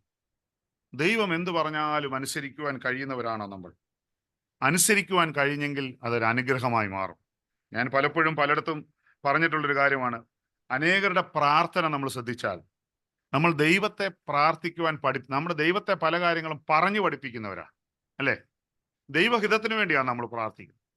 ഇപ്പം എനിക്കൊരു രോഗം ഉണ്ടെങ്കിൽ രോഗസൗഖ്യത്തിന് വേണ്ടി പ്രാർത്ഥിക്കും. കർത്താവിന് അറിയത്തില്ല എനിക്ക് രോഗമുണ്ടെന്ന്. അറിയാം. കർത്താവിനെ അങ്ങ് പറയും, ഇന്ന് രാത്രി തന്നെ വിടുതൽ കൊടുക്കണം, ഇപ്പോൾ തന്നെ വിടുതൽ കൊടുക്കണം, നമ്മൾ അങ്ങ് പറഞ്ഞ് പ്രാർത്ഥിക്കുക. ദൈവഹിതത്തിനനുസരിച്ച് പ്രാർത്ഥിക്കുവാൻ പഠിക്കണം നമ്മൾ. നമ്മുടെ പ്രാർത്ഥനയുടെ ലെവലുകളൊക്കെ ഒന്ന് മാറണം. നമ്മുടെ പ്രാർത്ഥനയൊക്കെ ഒന്ന് മാറണം. നമ്മൾ പ്രാർത്ഥിക്കുന്നത് എന്തിനു വേണ്ടിയാണ്? നമ്മുടെ മക്കൾക്കും നമ്മുടെ കുടുംബങ്ങൾക്കും വേണ്ടി പ്രാർത്ഥിക്കണം. പ്രാർത്ഥിക്കേണ്ടെന്ന് ഞാൻ പറയുന്നില്ല. നമുക്കുള്ളവർക്ക് വേണ്ടി പ്രാർത്ഥിക്കണം, പ്രാർത്ഥിക്കേണ്ട എന്ന് പറയുന്നില്ല. എന്നാൽ അതിലൊക്കെ ഉപരിയായി ദൈവഹിതം എന്തെന്നറിയുവാൻ പ്രാർത്ഥിക്കുന്നവരായി തീരണം. ദൈവം നിന്റെ ഹിതം എന്താണ് എന്നെ എന്ന് പറഞ്ഞു തരണം. ദൈവം സംസാരിക്കത്തില്ലെന്ന് തോന്നുന്നുണ്ടോ? പക്ഷേ സംസാരിച്ച് കേട്ടാൽ അതനുസരിക്കാൻ ഒരുക്കമുള്ളവരായി തീരണം. എന്നാലേ അത് അനുഗ്രഹമായി മാറത്തുള്ളൂ. അതുകൊണ്ട് ദൈവം പറയുന്നത് അനുസരിക്കുന്നവരായി തീരണം. ദൈവവചനം കേൾക്കണം, ദൈവവചനം അനുസരിക്കണം. തമ്പുരാൻ പറയുന്നത് അനുസരിക്കുവാൻ ഒരുക്കമുള്ളവരായി തീരുമ്പോൾ, ഹൃദയപൂർവ്വം അനുസരിക്കുന്നവരായി തീരുമ്പോൾ ഇത് നമ്മുടെ ജീവിതത്തിൽ അനുഗ്രഹമായി മാറുമെന്ന് പറയുന്നു. അതുകൊണ്ട് പറയുന്നു, ഹൃദയപൂർവ്വം അനുസരിച്ച് പാപത്തിൽ നിന്നും സ്വാതന്ത്ര്യം ലഭിച്ച് നീതിക്ക് ദാസന്മാരായി തീർന്നത് കൊണ്ട് ദൈവത്തിന് സ്തോത്രം. പാപത്തിൽ നിന്നും സ്വാതന്ത്ര്യം ലഭിച്ചു കഴിയുമ്പോൾ നീതിക്ക് ദാസന്മാരായി തീരുന്നു എന്നാണ്. നീതി പ്രവർത്തിക്കുന്നവരായി തീരണം. ലോകത്തിൽ നീതിക്ക് വേണ്ടി നിൽക്കുന്നവരായി തീരണം. നമുക്ക് രണ്ട് വള്ളത്തെ കാൽ വെക്കാൻ പറ്റത്തില്ല. എവിടാണോ നീതി അതിനുവേണ്ടി നിൽക്കുന്നത്. ദൈവം നമ്മളെ അതിനുവേണ്ടിയാണ് വിളിച്ചത്. പലപ്പോഴും നമുക്കെന്താണ് ഞാൻ പലപ്പോഴും ചിന്തിക്കുക, നമ്മുടെ ഓഫീസിൽ ബോസ് എന്തെങ്കിലും പറഞ്ഞാൽ നമ്മൾ മിക്കവാറും പുള്ളി പറയുന്നതിന് എതിര് പറയത്തില്ല. പുള്ളി പറഞ്ഞ ശരിയാന്ന് പറയും, അല്ലേ? എന്തിനാ എതിര് പറഞ്ഞു? വെറുതെ പുള്ളി ഒരു അതൃപ്തി വാങ്ങിക്കുന്നേ. പുള്ളി പറഞ്ഞ തെറ്റാന്ന് എനിക്കും അറിയാമായിരിക്കും, നമുക്കും അറിയാം. പക്ഷെ നമ്മൾ ശരിയാ സാറ് പറഞ്ഞത് വളരെ കറക്റ്റാ. തെറ്റാണെങ്കിൽ തെറ്റെന്ന് പറയാൻ നമ്മൾ പഠിക്കണം. അത് ദൈവവചനപ്രകാരം ഇന്നത്തെ ലോകത്ത് വളരെ ഇമ്പോർട്ടൻ്റ് ആയിട്ടുള്ള കാര്യമാണ്. ഇന്ന് ഈ ലോകത്തിൽ ഇത് എന്താ നമ്മൾ പറയുന്നത്, ഇത് വളരെയധികം വിൽക്കപ്പെടുന്ന ഒരു ചരക്കായി മാറിക്കൊണ്ടിരിക്കുകയാണ് ദൈവവചനം. നമ്മുടെ നാട്ടിൽ കൂട്ടായ്മകളുടെ എണ്ണം കൂടി, ഇല്ലേ? സത്യമാണ്. നമ്മുടെ കൊച്ചു കേരളത്തിൽ നമ്മൾ അന്വേഷിച്ചാൽ ലക്ഷക്കണക്കിന് കൂട്ടായ്മകളുണ്ട്. കേരളത്തിൽ എന്തുകൊണ്ടാണ് പിന്നെ ഒരു ആത്മീയ ഉണർവ് ഉണ്ടാവാതെ? പണ്ടത്തെ കാലത്തുണ്ടായ ഒരു ഉണർവ് നമ്മുടെ കേരളത്തിൽ ഇന്നുണ്ടോ? നമ്മുടെ കൊച്ചു കേരളത്തെ മാത്രമേ ഞാനിപ്പോൾ എടുക്കുന്നുള്ളൂ. ഇന്ത്യയുടെ പല ഭാഗങ്ങളിൽ ആത്മീയ ഉണർവുണ്ട്, അത് യാതൊരു സംശയമില്ല. നമ്മൾ ഈ മാധ്യമത്തിൽ പലത് കാണും, അതവിടെ നടന്നോട്ടെ, നടക്കേണ്ടത് അത് അങ്ങനെ ഉള്ളത്, അത് നടന്നോട്ടെ. നമ്മുടെ കൊച്ചു കേരളത്തെ ഓർത്ത് പ്രാർത്ഥിക്കുക. പണ്ട് നമ്മുടെ ചെറുപ്പകാലങ്ങളിലൊക്കെ വൈകിട്ട് ഒരു 7 മണി 7:30 മണി കഴിഞ്ഞ് നമ്മുടെ ചുറ്റുവട്ടങ്ങളിലൊക്കെ ഇറങ്ങി നടന്ന ക്രിസ്ത്യാനിയുടെ വീട് ഏതാണെന്ന് ആരോടും ചോദിക്കേണ്ട കാര്യമില്ല. എന്താണെന്നറിയാമോ? പാട്ടുപാടി കൈയടിച്ച് പാട്ട് പാടുന്നത് റോഡിൽ നിന്നാൽ കേൾക്കാം. ഇന്ന് നിങ്ങൾ രാത്രിയിലൊന്ന് അതുവഴിയൊക്കെ നടന്നു നോക്കണം, നമ്മുടെ ചുറ്റുവട്ടങ്ങളിലൊക്കെ ഇറങ്ങി നടന്നു. ഏതെങ്കിലും വീട്ടിൽ പാട്ടോ പ്രാർത്ഥനയോ കേൾക്കാറുണ്ടോ? ടി വിയുടെ സൗണ്ട് കേൾക്കുമായിരിക്കും. സമയമില്ല, ആർക്കും ഇതിന് സമയമില്ല, എല്ലാം സൈഡാക്കി. കാരണം എന്താണെന്നറിയാമോ? കരഞ്ഞു പ്രാർത്ഥിച്ച ഒരു മാതാപിതാക്കൾ നമുക്കുണ്ടായിരുന്നു. ആ കരഞ്ഞു പ്രാർത്ഥിച്ചപ്പോൾ തമ്പുരാൻ ഈ കുടുംബങ്ങളൊക്കെ അങ്ങ് അനുഗ്രഹിച്ചപ്പോൾ മക്കളൊക്കെ അങ്ങ് വിദേശങ്ങളിൽ പോയി. സമ്പത്ത് ആവശ്യത്തിൽ കൂടുതലായി, എന്നിട്ടും മതിയെന്നാരും ഇതുവരെ പറഞ്ഞിട്ടില്ല. ആവശ്യത്തിൽ കൂടുതലാ. പ്രാർത്ഥന നിർത്തി. കാരണം ഇനിയിപ്പം കരയേണ്ട കാര്യമില്ല. എൻ്റെ വീട്ടിലെ പട്ടിണി മാറി, എൻ്റെ ജീവിതത്തിൽ പ്രശ്നങ്ങളൊന്നുമില്ല. ആവശ്യത്തിൽ കൂടുതൽ ഡിപ്പോസിറ്റായി എൻ്റെ ബാങ്കിൽ. നാളെക്കുറിച്ചുള്ള ചിന്തയില്ല, നാളെക്കുറിച്ച് ചിന്തിക്കേണ്ട കാര്യമില്ല. എൻ്റെ ജീവിതത്തിൽ ആവശ്യത്തിൽ കൂടുതലുണ്ട്. പിന്നെ ഞാൻ എന്തിനാ ദൈവത്തെ പിടിച്ചു നടക്കുന്നത്? നമ്മുടെ മാതാപിതാക്കൾ കരഞ്ഞു പ്രാർത്ഥിച്ചതിൻ്റെ അനുഗ്രഹമാണ് നമ്മൾ അനുഭവിക്കുന്നതെന്ന് നമുക്കറിയാമെങ്കിൽ നമ്മുടെ തലമുറകളെ ഓർത്ത് കരഞ്ഞു പ്രാർത്ഥിക്കേണ്ട ഉത്തരവാദിത്വം നമുക്ക് തന്നെ. നമ്മുടെ മാതാപിതാക്കൾ പ്രാർത്ഥിച്ചു, നമ്മൾ അനുഗ്രഹിക്കപ്പെട്ടു. നമ്മുടെ തലമുറകൾ ഇന്നിറങ്ങുന്ന ലോകം, നാളെ അവർ ഫേസ് ചെയ്യാൻ പോകുന്ന ലോകം വളരെ മ്ലേച്ഛത നിറഞ്ഞ ലോകമാണ്. അനേക കുഞ്ഞുങ്ങൾ ഇന്ന് ഏറ്റവും കൂടുതൽ സൂയിസൈഡ് നടക്കുന്നത് നമ്മുടെ കൊച്ചു കേരളത്തിലാണ്. അനേക കുഞ്ഞുങ്ങൾ ഒരു നിമിഷം പോലും അവർക്ക് ഒരു കാര്യം അക്സെപ്റ്റ് ചെയ്യാം, മാതാപിതാക്കൾ വഴക്ക് പറഞ്ഞെന്ന് പറഞ്ഞ് പോയി സൂയിസൈഡ് ചെയ്യുന്ന കുഞ്ഞുങ്ങൾ. എന്തുകൊണ്ടാണ് ഇതൊക്കെ സംഭവിക്കുന്നത്? എൻ്റെ ഫാദറൊക്കെ എന്നെ പേരക്കമ്പ് വെട്ടി അടിച്ചിട്ടുള്ളത്. ഞാൻ എൻ്റെ മക്കളെ അത്രമാത്രം അടിക്കാറില്ല, നമ്മൾ അടിക്കാറില്ല, ശരിയാ. നമ്മളെന്താ മക്കളെ എല്ലാവരെയും ഒന്നുകൂടെ ഒന്ന് കംഫോർട്ട് ചെയ്ത് കുറച്ചുകൂടെ ഞാൻ അനുഭവിച്ച കഷ്ടം എൻ്റെ മക്കൾ അനുഭവിക്കരുതെന്ന് പറഞ്ഞാൽ നമ്മൾ നമ്മുടെ മക്കളെ വളർത്തും. അങ്ങനല്ല. ഈ ദൈവവചനം ഇവരുടെ ഹൃദയത്തിനുള്ളിൽ പാകുവാൻ കഴിയണം. ഈ ദൈവം നടത്തുന്നവനാണെന്നും ഈ ദൈവം ഈ ലോകത്തിന്റെ ഏത് ഭാഗത്ത് ഏത് പ്രതിസന്ധിയുടെ മധ്യത്തിലായാലും കൈപിടിച്ച് നടത്തുവാൻ കഴിയുന്നവനാണെന്ന് അവരുടെ ഹൃദയത്തിൽ പറഞ്ഞു കൊടുക്കുവാൻ ഇടയായി തീരണം. ഇന്ന് ആരാധനയിൽ പോയാൽ ഇവിടുത്തെ കാര്യമല്ല ഞാൻ പറഞ്ഞത് കേട്ടോ, നാട്ടിൽ കുഞ്ഞുങ്ങളെ കാണാനേ ഇല്ല. ഞാനിപ്പോൾ അവധിക്ക് നാട്ടിൽ പോയപ്പോൾ ഞാൻ എൻ്റെ ഫ്രണ്ടിലത്തെ ബെഞ്ചിൽ ഞങ്ങളുടെ പള്ളിയിലെ കുറേ യുവജനങ്ങൾ ഇരിക്കും. ആരാധന തുടങ്ങുന്നതിന് മുമ്പ് തൊട്ട് തീരുന്നിടം വരെ, അതായത് കുർബാന എടുക്കുന്നിടം വരെ ഇവന്മാർ ഭയങ്കര ബഹളം. അവിടെ അടുത്ത് അങ്ങോട്ട് തിരിഞ്ഞ് വർത്താനം പറയുന്നു, ഇങ്ങോട്ട് തിരിഞ്ഞ് വർത്താനം പറയുന്നു, ഉടുപ്പ വലിക്കുന്നു, തലമുടിക്ക് പിടിച്ച് വലിക്കുന്നു, ഭയങ്കര ബഹളം. എന്നെ ഇങ്ങനെ ഭയങ്കരമായിട്ട് അങ്ങ് ഇറിറ്റേറ്റ് പോയി. ഞാനിപ്പോൾ അങ്ങോട്ട് ചെന്ന്, നമ്മൾ വരത്തനല്ലേ, നമ്മൾ അവിടെ ഉള്ളവനല്ലല്ലോ, ഇതെല്ലാം പുതിയ പിള്ളേരാ, നമ്മളെങ്ങനെ എന്തായാലും ചെന്ന് പറയുന്നത്. ഞങ്ങളുടെ പള്ളിയിലെ മൂപ്പന്മാരെ മുഴുവൻ വിളിച്ച് ഞാൻ പറഞ്ഞു, അച്ഛാ ഇത് തെറ്റാ, നിങ്ങൾ ഇവരുടെ ഇടയ്ക്ക് ഇരിക്കണം. എന്നോട് ഒരാൾ പറയാം, ഓ മോനെ നാളെ അവരെ വഴക്ക് പറഞ്ഞാൽ അവർ നാളെ പള്ളിയിൽ വരത്തില്ലെന്ന്. ഞാൻ പറഞ്ഞു വരണ്ടാന്നേ, അവൻ എവിടാ വന്നിരിക്കുന്നതെന്ന് ബോധ്യമില്ലെങ്കിൽ അവൻ എന്തിനാ ഈ പള്ളിയിൽ വരുന്നേ? അവൻ വീട്ടിൽ ഇരുന്നോട്ടെന്നേ. ഇങ്ങനല്ല മക്കളെ പള്ളിയിൽ കൊണ്ടുപോകേണ്ടത്. അടക്കവും ഒതുക്കവും ഉള്ളവരായി ആരാധനയിൽ പങ്കെടുക്കണം. നമ്മളൊക്കെ പണ്ടൊക്കെ, ഞാനൊക്കെ ഓർക്കാം, നമ്മുടെ ചെറുപ്പത്തിലൊക്കെ പള്ളിക്കകത്ത് കയറിയെന്ന് സംസാരിച്ചാൽ അച്ഛൻ കട്ടം മാറ്റി ഒരു ദേഷ്യപ്പെടലുണ്ട്. ഇന്ന് അങ്ങനെ ഒരു സംഭവമേ ഇല്ല. എവിടെയെങ്കിലും കാണാറുണ്ട് പള്ളിക്കകത്ത് ഇരുന്ന് സംസാരിക്കാൻ അച്ഛന്മാർ സമ്മതിക്കത്തില്ലായിരുന്നു. ഇപ്പൊ അതൊന്നുമില്ല. പള്ളി കർട്ടൻ മാറ്റുന്നിടം വരെ എല്ലാവരും സംസാരിക്കും. കർട്ടൻ മാറ്റി കഴിയും. ഇതൊക്കെ അങ്ങ് മാറി. നമ്മൾ പലതിനോടും നമ്മൾ ഏറ്റവും അങ്ങ് ഇതായി മാറി. ഇതൊന്നും വലിയ പ്രശ്നമല്ല. ഇതിനൊന്നും ദൈവം കണക്കെടുത്തില്ലെന്നല്ല ഞാൻ പറഞ്ഞു. ദൈവം കണക്കിടുമെന്നോ അല്ലെങ്കിൽ നാളെ ശിക്ഷിക്കുമെന്നോ, ഇന്ന് നിങ്ങൾ കൂട്ടായ്മയ്ക്ക് വന്നില്ലെങ്കിൽ, നാളെ പ്രാർത്ഥിച്ചില്ലെങ്കിൽ, ഇന്ന് രാത്രി വേദോത്സവം വായിച്ചെങ്കിൽ തമ്പുരാൻ ശിക്ഷിക്കുമെന്നൊന്നും അല്ല ഞാൻ പറഞ്ഞത്. നമ്മുടെ ജീവിതത്തിൽ നമ്മൾ ഈ അനുഗ്രഹങ്ങളും നമ്മൾ നമുക്ക് ജീവിതത്തിൽ ലഭിക്കേണ്ടതൊക്കെ ലഭിച്ചു കഴിഞ്ഞപ്പോൾ ഈ തമ്പുരാനെ നമ്മളൊന്ന് സൈഡാക്കി. തമ്പുരാനോട് വേണ്ട രീതിയിലുള്ള റിലേഷൻ നമുക്ക് കീപ്പ് ചെയ്യുവാൻ സാധിക്കുന്നില്ല. അതുകൊണ്ട് ദൈവമക്കളെ, നീതിക്ക് വേണ്ടി പ്രവർത്തിക്കുന്നവരായി തീരുവാൻ, നീതിക്ക് വേണ്ടി നിൽക്കുന്നവരായി തീരുവാൻ ദൈവം നമ്മളെ ഇടയാക്കണം. അതിന്റെ യോഹന്നാന്റെ അതിന്റെ 8-ാം അധ്യായത്തിന്റെ 34-ാം വാക്യം ഇങ്ങനെ വായിക്കുന്നു. 34 ഇങ്ങനെ വായിക്കുന്നു. അതിന് യേശു, ആമീൻ ആമീൻ ഞാൻ നിങ്ങളോട് പറയുന്നു, പാപം ചെയ്യുന്നവനെല്ലാം പാപത്തിന്റെ ദാസനാകുന്നു. ആമേൻ. പാപത്തിന്റെ ദാസനാകുന്നു. പാപം ചെയ്യുന്നവനെല്ലാം പാപത്തിന്റെ ദാസൻ ആകുന്നു എന്നാണ് പറയുന്നത്. ഇനി നമുക്കുള്ള ഏറ്റവും നമുക്കൊരു തെറ്റിദ്ധാരണയാണ്, എന്താണ് പാപം? നമ്മൾ ഏതൊക്കെ ക്രൈറ്റീരിയയാണ് പാപത്തിൽ പെടുത്തിയിട്ടുള്ളത്? എന്താണ് പാപം? പാപത്തിൽ പെടുത്തിയിട്ടുള്ള ക്രൈറ്റീരിയകൾ എന്തൊക്കെയാണ്? ഇന്ന് പാപത്തിന്റെ എണ്ണം കുറഞ്ഞു വന്നുകൊണ്ടിരിക്കുന്ന ഒരു കാലത്ത് നമ്മൾ ജീവിക്കുന്നത് കേട്ടോ. സോഷ്യൽ ഡ്രിങ്കിങ് വർദ്ധിച്ചു വരുന്ന ഒരു കാലയളവിലാണ്. ഒരു പെഗ് അടിക്കുന്നതൊന്നും തെറ്റൊന്നുമല്ല. നാളെ അവൻ ആരാധനയിൽ വരാം, കൂട്ടായ്മയ്ക്ക് വരാം, കുർബാന കൊള്ളാം, മധുവായി കയറാം, ഒന്നും തെറ്റല്ല. അങ്ങനെ ഒരു കാലയളവായി. ഇപ്പോൾ ഞാൻ നമ്മുടെ ഒരു സുഹൃത്തുണ്ട്, പുള്ളി പെന്തിക്കോസിലാണ്. പുള്ളി പറഞ്ഞു, പണ്ടത്തെ കാലത്ത് ഏറ്റവും വിശുദ്ധരായിട്ട് കണ്ടവരായിരുന്നു പെന്തിക്കോസുകാർ. ഏറ്റവും വിശുദ്ധരായിരുന്നു നമുക്കറിയാം, നമ്മൾ ഏറ്റവും വിശുദ്ധരായിട്ടുള്ളവരായിരുന്നു. ഇതിപ്പോ പുള്ളി പറയുന്നത് എന്താ അറിയാം? പുള്ളി പെന്തിക്കോസിൽ പോയപ്പോൾ പുള്ളിയുടെ പേരൻസ് വിളിച്ച് വഴക്ക് പറഞ്ഞു. മർത്തോമാക്കാരൻ അത് പെന്തിക്കോസിൽ പോയി, നിനക്ക് വേറെ സ്വഭാവം, വേറെ പരിപാടി ഒന്നും ഇല്ല, നീ അവിടെ നിന്നാ പോകുന്നത്, ഇവിടെ നിന്ന് പ്രാർത്ഥിച്ചാൽ പോരെ എന്നും പറഞ്ഞില്ല. അതങ്ങനെ അവിടെ മുഴുവൻ വിശുദ്ധരാ, സഭയിലൊന്നും വിശുദ്ധരല്ല. ശരി, അച്ചായന്മാരൊക്കെ ആയിക്കോട്ടെ, കുഴപ്പമില്ല. ഇപ്പൊ പുള്ളി പറയുന്നത് അന്ന് പുള്ളിയുടെ വീട്ടുകാരോട് വെച്ചു, ഞങ്ങളുടെ ആരാധനയിൽ വരുന്ന ആരെങ്കിലും ഒരാൾ മദ്യപിക്കുന്നവനുണ്ടെങ്കിൽ ആരാധനയിൽ നിന്നും പുറത്താക്കി ഞാൻ കാണിച്ചു തരാം. ഇപ്പൊ പുള്ളി പറയാ, ആരാധന വോട്ട്, കമ്മിറ്റി വോട്ട്, അങ്ങ് എക്സിക്യൂട്ടീവ് കമ്മിറ്റിയിൽ നിന്ന് പോലും ഒരുത്തനെ പുറത്താക്കാൻ പറ്റത്തില്ല, കാരണം എല്ലാവരും മദ്യപിക്കുന്നവനാണ്. ഇതൊന്നും തെറ്റല്ലാത്തൊരു കാലയളവിലേക്ക് നമ്മൾ മാറിയിരിക്കുക. ഇതൊന്നും പാപമല്ല. നമ്മൾ കണ്ടോണ്ടിരുന്ന പാപമാണ് ഒന്ന് മദ്യപിക്കുക, പുകവലിക്കുക. പണ്ടത്തെ കാലത്ത് ഇതൊക്കെയായിരുന്നു വലിയ വലിയ തെറ്റുകൾ. ഇന്ന് അതൊക്കെ കഴിഞ്ഞ് ഇന്ന് പുകവലിയും മദ്യപാനം ഒന്നും ആർക്കും വേണ്ട. അതിലൊക്കെ ഉപരിയായി ഡോസ് കൂടിയ വേറെ സാധനങ്ങളൊക്കെ ലോകത്തിൽ വന്നു തുടങ്ങി. അന്നേരം ആ കാലയളവിലേക്ക് നമ്മൾ മാറിയിരിക്കുകയാണ്. ഇതൊന്നും അല്ല ഇന്ന് വലിയ തെറ്റ്. പണ്ടത്തെ കാലത്ത് കുഞ്ഞുങ്ങളൊക്കെ ഇവിടെ ഇരിക്കുന്നു. നമ്മളൊക്കെ കോളേജിൽ പഠിച്ച കാലം ഞാൻ ഓർക്കുന്നു. നമുക്ക് പോയി ഒരു പെൺകുട്ടിയോട് സംസാരിക്കുകയാണെങ്കിൽ നമുക്ക് പേടിയാ, കാരണം ആരെങ്കിലും കണ്ടാലോ എന്ന് പറഞ്ഞു. ഇന്ന് അതൊന്നുമല്ല. ആ കാലമൊക്കെ കഴിഞ്ഞു പോയി. ഒന്നും പാപമല്ലാത്ത രീതിയിൽ ഇന്ന് പലരും അങ്ങനെ തന്നെ പഠിപ്പിക്കുന്നത് കേട്ടോ. മദ്യപിക്കുന്നത് പാപമല്ല, വ്യഭിചരിക്കുന്നത് പാപമല്ല, ഇതൊന്നും പാപമല്ല എന്ന് പറയുന്ന ഒരു സമൂഹത്തിലേക്കായി. മക്കളെ, ദൈവവചനത്തിന്റെ ഇമ്പോർട്ടൻസ് പലയിടത്തും കുറഞ്ഞുപോയി. പാപമാണ് നമ്മൾ കണ്ടിരുന്ന പല കാര്യങ്ങളും പാപമല്ല എന്ന് വരുത്തി തീർക്കുന്ന ഒരു സമൂഹത്തിലേക്ക് നമ്മൾ ആയിത്തീർന്നിരിക്കുകയാണ്. വചനം പറയുന്നു, ചെയ്യുന്നത് ദൈവഹിതത്തിന് ദൈവവചനത്തിന് വിരുദ്ധമായി എന്ത് ചെയ്യുന്നു അതെല്ലാം പാപമാണ്. ദൈവഹിതത്തിന് വിരുദ്ധമായി എന്തെല്ലാം ചെയ്യുന്നു അതെല്ലാം പാപമാണ്. ദൈവഹിതത്തിന് വിരുദ്ധമായി എന്തെല്ലാം ചെയ്യുന്നു അതെല്ലാം പാപമാണെന്നാണ് വചനം പഠിപ്പിക്കുന്നത്.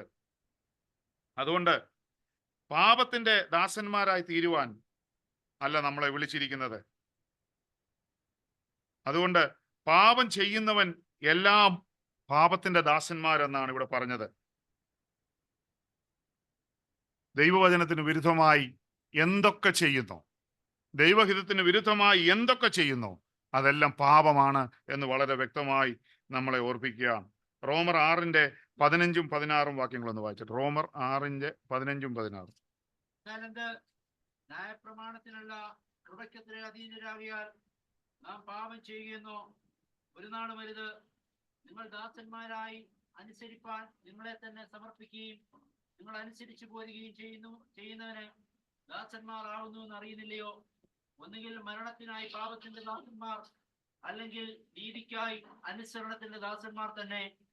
എന്നാൽ നിങ്ങൾ പാപത്തിന്റെ ദാസന്മാർ ആയിരുന്നുവെങ്കിലും നിങ്ങളെ പഠിപ്പിച്ച ഉപദേശ രൂപത്തെ ഹൃദയപൂർവ്വം അനുസരിച്ച് പാപത്തിൽ നിന്ന് സ്വാതന്ത്ര്യം ലഭിച്ച് നീതിക്ക് ദാസന്മാരായി തീർന്നതുകൊണ്ട് ദൈവത്തിന് സ്തോത്രം. ആമേൻ. അവിടെ പറയുന്നു, ന്യായപ്രമാണത്തിനല്ല കൃപയ്ക്ക് അത്ര അധീനരാകിയാൽ നാം പാപം ചെയ്യുക എന്നോ ഒരു നാളും അരുത്. നിങ്ങൾ ദാസന്മാരായി അനുസരിപ്പാൻ നിങ്ങളെ തന്നെ സമർപ്പിക്കുകയും നിങ്ങൾ അനുസരിച്ചു പോരുകയും ചെയ്യുന്നവന് ദാസന്മാരാകുന്നു എന്ന് അറിയുന്നില്ലയോ?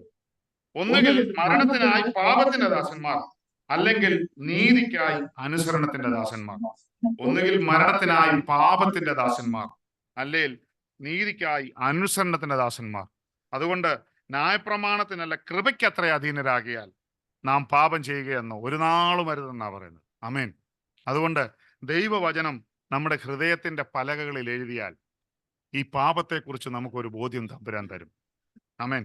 പല തെറ്റുകൾ ചെയ്യുമ്പോഴും നമ്മുടെ ഹൃദയത്തിൽ, നമ്മുടെ മനസ്സിൽ തോന്നും ഞാൻ ചെയ്യുന്നത് തെറ്റാണ്. പലപ്പോഴും നമ്മൾ അത് കണ്ണടച്ചുകൊണ്ട് അതങ്ങ് വിടും, കുഴപ്പമില്ല. എന്നാൽ പരിശുദ്ധാത്മാവ് എന്ന് പറയുന്ന ഒരു കാര്യസ്ഥൻ നമ്മോടുകൂടെ ഉണ്ട്. അവൻ എപ്പോഴും നമുക്ക് നീതിയെപ്പറ്റിയും ന്യായവിധിയെപ്പറ്റിയും ബോധം തരുന്നവനാണ്. അവൻ നമ്മുടെ ജീവിതത്തിലുണ്ടെങ്കിൽ നമുക്ക് വേണ്ടി അവൻ നമ്മുടെ ജീവിതത്തിൽ ഒരു പാപത്തിന്റെ അവസ്ഥ കടന്നു വന്നാൽ അവൻ നമുക്കത് വെളിപ്പെടുത്തി തരുന്ന ദൈവമാണ്. റോമർ 7:23 വായിക്കുമ്പോൾ അവിടെ ഇങ്ങനെ വായിക്കുന്നു. റോമർ 7:23. എങ്കിലും എന്റെ ബുദ്ധിയുടെ പ്രമാണത്തോട് പോരാടുന്ന വേറൊരു പ്രമാണം ഞാൻ എന്റെ അവയവങ്ങളിൽ കാണുന്നു. അതെന്റെ അവയവങ്ങളിലുള്ള പാപപ്രമാണത്തിന് എന്നെ ബദ്ധനാക്കി കളയുന്നു. അയ്യോ, ഞാൻ അരിഷ്ട മനുഷ്യൻ! ഈ മരണത്തിന് അധീനമായ ശരീരത്തിൽ നിന്ന് എന്നെ ആർ വിടുവിക്കും? നമ്മുടെ കർത്താവായ യേശുക്രിസ്തു മുഖാന്തരം ഞാൻ ദൈവത്തിന് സ്തോത്രം ചെയ്യുന്നു. ഇങ്ങനെ ഞാൻ തന്നെ ബുദ്ധി കൊണ്ട് ദൈവത്തിന്റെ പ്രമാണത്തെയും ജഡം കൊണ്ട് പാപത്തിന്റെ പ്രമാണത്തെയും സേവിക്കുന്നു. ആമേൻ. ഇത് പറയുന്ന ആരാന്നറിയാമോ? പൗലോസ് അപ്പോസ്തലനാണ്. ആമേൻ. അദ്ദേഹം പറയുകയാണ് ഇവിടെ, എങ്കിലും എൻ്റെ ബുദ്ധിയുടെ പ്രമാണത്തോട് പോരാടുന്ന വേറൊരു പ്രമാണം ഞാൻ എൻ്റെ അവയവങ്ങളിൽ കാണുന്നു. അത് എൻ്റെ അവയവങ്ങളിൽ പാപ പ്രമാണത്തിന് എന്നെ ബദ്ധനാക്കി കളയുന്നു. അയ്യോ, ഞാൻ അരിഷ്ട മനുഷ്യൻ! ഈ മരണത്തിന് അധീനമായ ശരീരത്തിൽ നിന്ന് എന്നെ ആർ വിടുവിക്കും? നമ്മുടെ കർത്താവായ യേശുക്രിസ്തു മുഖാന്തരം ഞാൻ ദൈവത്തിന് സ്തോത്രം ചെയ്യുന്നു. ഇങ്ങനെ ഞാൻ തന്നെ ബുദ്ധി കൊണ്ട് ദൈവത്തിന്റെ പ്രമാണത്തെയും ജഡം കൊണ്ട് പാപത്തിന്റെ പ്രമാണത്തെയും സേവിക്കുന്നു. ആമേൻ. ഇത് എഴുതിയ വ്യക്തിയുടെ അത്രയും പ്രഗത്ഭരൊന്നുമല്ല നമ്മളാരും. അന്നേരം നമ്മുടെ ജീവിതത്തിൽ ഈ പോരാട്ടങ്ങൾ ഉണ്ട് എന്നുള്ളതിന് യാതൊരു സംശയവുമില്ല. അതുകൊണ്ട് ദൈവമക്കളെ, ഇവിടെ പൗലോസ് അപ്പോസ്തലൻ പറയുകയാണ്, അവന്റെ ജീവിതത്തിൽ പോരാടുന്ന ഒരു പാപ പ്രമാണമുണ്ട്, പോരാടുന്ന ഒരു ശത്രു ഉണ്ടെന്ന് ഇവിടെ വളരെ. അതുകൊണ്ടാണ് പറയുന്നത് ജഡം കൊണ്ട് പാപത്തിന്റെ പ്രമാണത്തെയും സേവിക്കുന്നു എന്നാണ് പറയുന്നത്. പാപത്തിന്റെ പ്രമാണം, പാപം എന്ന് പറയുന്നത് നമ്മുടെ ജഡത്തിൽ ഉള്ളതാണ്. അത് അന്ത്യം വരെ നമ്മുടെ കൂടെ കാണും. അതിനെ പോരാടി ജയിക്കുവാൻ കഴിയുന്നതാണ് നമ്മുടെ ജീവിതം. അതിനെ പോരാടി ജയിക്കണമെന്നാണ് ദൈവം നമ്മളിൽ നിന്നും ആഗ്രഹിക്കുന്നത്. അതുകൊണ്ട് ഈ പാപത്തിൽ നിന്നുള്ള മോചനം എന്ന് പറയുന്നത് ഒരു സംഭവമായിട്ട് നമുക്ക് കാണും. ഒരിക്കലും ഒരു നിമിഷം കൊണ്ട് പാപത്തിൽ നിന്ന് മോചനം സംഭവിക്കത്തില്ല. മറിച്ച് അവന്റെ വചനത്തിൽ നിലനിൽക്കുകയും ദൈവഹിതത്തിന് കീഴടങ്ങുകയും ചെയ്യുമ്പോൾ ഉണ്ടാകുന്ന ഒരു പരിവർത്തനമാണത്. ഹല്ലേലൂയ. അവന്റെ വചനത്തിൽ നിലനിൽക്കണം, ദൈവഹിതത്തിന് കീഴടങ്ങണം. ഇങ്ങനെ ജീവിക്കുമ്പോൾ ഇത് നമ്മുടെ ജീവിതത്തിൽ വലിയൊരു രൂപാന്തരം ഉണ്ടാവും. പാപം നമ്മുടെ ജീവിതത്തിൽ ഞാൻ പാപ സ്വഭാവം എല്ലാം ഒഴിവാക്കിയിട്ട് ജീവിക്കുക എന്ന് പറഞ്ഞാൽ നടക്കത്തില്ല.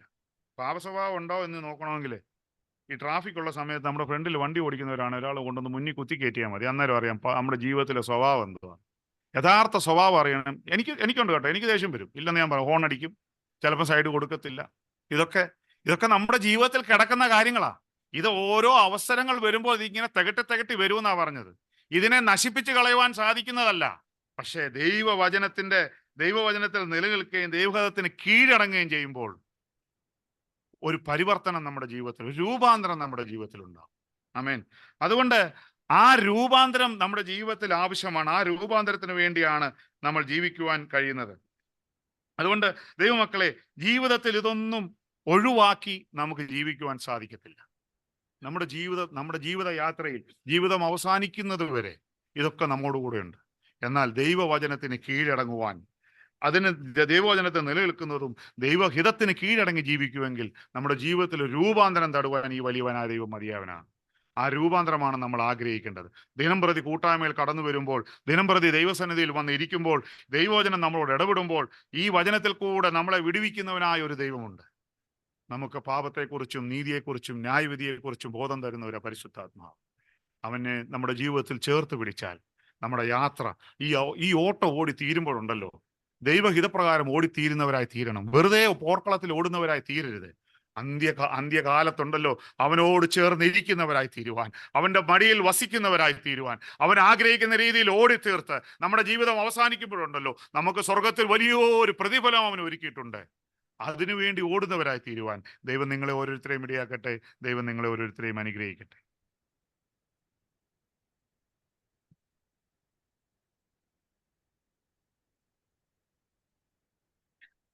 Price the Lord. വളരെ വ്യക്തമായി നമ്മളോട് സംസാരിച്ച വചനത്തിനായി നന്ദിയോടെ സ്തോത്രം ചെയ്യാം. ഹല്ലേലൂയ. ദൈവവചനം, ഹല്ലേലൂയ, എപ്രകാരം നമ്മൾ ദൈവത്തെ ഭയപ്പെടണം, ഹല്ലേലൂയ, ദൈവവചനത്തിൽ നമ്മൾ വിശ്വസിക്കണം എന്ന് പ്രിയ ജോജി കൂടെ നമ്മൾ കേൾക്കുവാൻ ഇടയായല്ലോ. നന്ദിയോടെ സ്തോത്രം. ഹല്ലേലൂയ. ജഡത്തിലുള്ള നമ്മുടെ പാപത്തെ നീക്കുവാൻ, ഹല്ലേലൂയ, നമ്മൾ വചനത്തിൽ പൂർണ്ണമായി ആശ്രയിച്ചുകൊണ്ട്, വചനത്തിൽ ബലപ്പെട്ടുകൊണ്ട്, ഹല്ലേലൂയ, ഈ പാപമാകുന്ന ലോകത്തിൽ നിന്ന്, ഹല്ലേലൂയ, ഒരു വിടുതൽ പ്രാപിപ്പാൻ, ഹല്ലേലൂയ, നമ്മുടെ ഓട്ടം സ്ഥിരതയോടെ ഓടുവാൻ, ഹല്ലേലൂയ, ഈ ഹല്ലേലൂയ, ആ നിത്യതയ്ക്ക് അവകാശമാക്കി തീർക്കുവാൻ, ഹല്ലേലൂയ, നമ്മൾ സ്ഥിരതയോടെ, ഹല്ലേലൂയ, കർത്താവിൻ്റെ ക്രൂശിലെ ലക്ഷ്യമാക്കി ഓടുവാൻ നമ്മളോട് ആഹ്വാനം ചെയ്തല്ലോ. ഹല്ലേലൂയ. ആ വചനത്തിൽ നമുക്ക് ആശ്രയിക്കാം, ആ വചനത്തിൽ നമുക്ക് ബലപ്പെടാം. കർത്താവേ, എന്നോട് സംസാരിക്കണമേ, കർത്താവിൻ്റെ സാന്നിധ്യം കൂടെ ഇരിക്കണമേ, ഹല്ലേലൂയ, പോകേണ്ടുന്ന പാത എന്നെ കാണിച്ചു തരണമെന്ന് ഒരു പ്രാവശ്യം കൊണ്ട് ദൈവസന്നിധിയിൽ നമുക്ക് സമർപ്പിക്കാം. കേൾപ്പിച്ച വചനത്തിനായി നമുക്ക് നന്ദിയോടെ സ്തോത്രം ചെയ്യാം. ഹല്ലേലൂയ. വചന ശുശ്രൂഷിച്ച ദാസനെ പ്രത്യേകം, ഹല്ലേലൂയ, കൂട്ടായ്മയുടെ പേരിലുള്ള നന്ദി അറിയിക്കുന്നു. ഇപ്പോൾ നമ്മുടെ ഷൈനി സഹോദരി മുന്നോട്ട് വന്ന് പ്രാർത്ഥിച്ച് ബേബി കുട്ടിച്ചാൻ ആശീർവാദം പറഞ്ഞ് നമ്മുടെ മീറ്റിംഗ് ഇന്ന് സമാപിക്കും. നമുക്ക് പ്രാർത്ഥനയ്ക്കായി നമ്മുടെ തലകളെ വണക്കാം.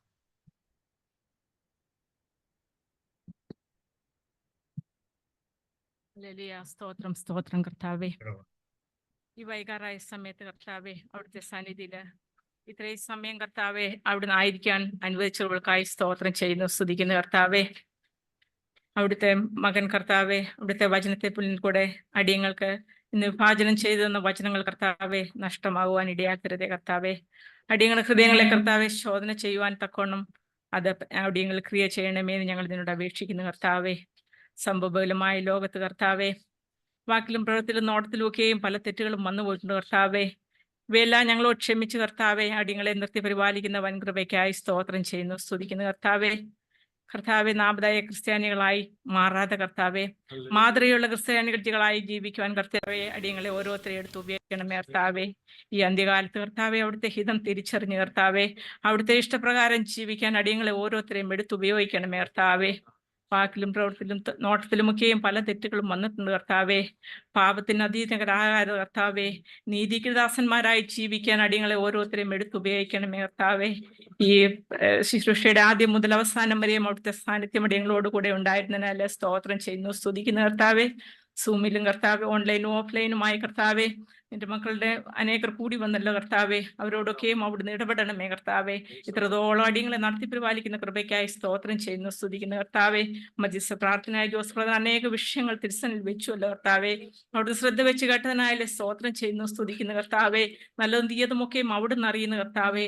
അവിടുത്തെ ഇഷ്ടപ്രകാരം കർത്താവെ പ്രവർത്തിക്കുവാൻ തക്കവണ്ണം അതൊക്കെയും അവിടുത്തെ ഇഷ്ടപ്രകാരം ജീവിക്കുവാൻ തക്കവണ്ണം കർത്താവെ അടിയങ്ങളുടെ ഹൃദയങ്ങളോട് അവിടുത്തെ ഇടപെടമേ ഞങ്ങൾ ഇതിനോട് അപേക്ഷിക്കുന്ന കർത്താവെ. ഒന്നും ഞങ്ങളുടെ ഇഷ്ടമല്ല കർത്താവെ, സകലതും അവിടുത്തെ ഇഷ്ടമാകട്ടെ കർത്താവെ. അടിയങ്ങളുടെ കൺവെൻഷൻ മുറ്റുമായി തിരുസനിൽ വയ്ക്കുന്ന കർത്താവെ. അതൊക്കെയും വൃതാവാകരുതേ കർത്താവെ. അടിയങ്ങളുടെ കൂടി വരുമ്പോൾ വൃതാവാകരുതേ കർത്താവെ. അതൊക്കെയും കർത്താവെ അവിടുത്തെ രാജ്യത്തിന്റെ കെട്ടുപണിക്ക് പ്രയാസമാക്കി തീർക്കണമേ എന്ന് ഞങ്ങൾ ഇതിനോട് അപേക്ഷിക്കുന്ന കർത്താവെ. കഴിഞ്ഞ ആഴ്ചയിൽ കൂടിയതിനു ശേഷം ഇന്ന് ഇതുവരെയും കർത്താവെ അടിയങ്ങൾ എണ്ണത്തിലൊന്നും കുറഞ്ഞു പോകാതെ കൂട്ടി വരുത്തിയ വൻകൃപയ്ക്കായി സ്തോത്രം ചെയ്യുന്നു, സ്തുതിക്കുന്നു. അടിയങ്ങളുടെ നന്മ പ്രവൃത്തികളൊന്നുമല്ല കർത്താവെ, അവിടുത്തെ കൃപാദയ കാരുണ്യമൊന്നും മാത്രമാവുന്നെന്ന് ഞങ്ങൾ അറിയുന്നു കർത്താവെ. അടുത്ത ആഴ്ചയിൽ കൂടി വരുവോളം കർത്താവെ അവിടുത്തെ കൃപയിൽ നിർത്തിക്കൊള്ളണമേ കർത്താവെ. കർത്താവെ, അടിയങ്ങൾക്ക് നേതൃത്വം നൽകിയ ഓരോ മക്കളെയും തിരുസനിൽ വയ്ക്കുന്ന കർത്താഴ്ച കോശിപ്പതിനെയും രഞ്ജിപ്പതിനെയും പ്രത്യേകമായി തിരുസനിൽ വയ്ക്കുന്ന കർത്താവെ. ജീവിക്കുന്ന സാക്ഷികളായി അവിടെ നിലനിർത്തുന്ന കൃപയ്ക്കായി സ്തോത്രം ചെയ്യുന്ന കർത്താവെ.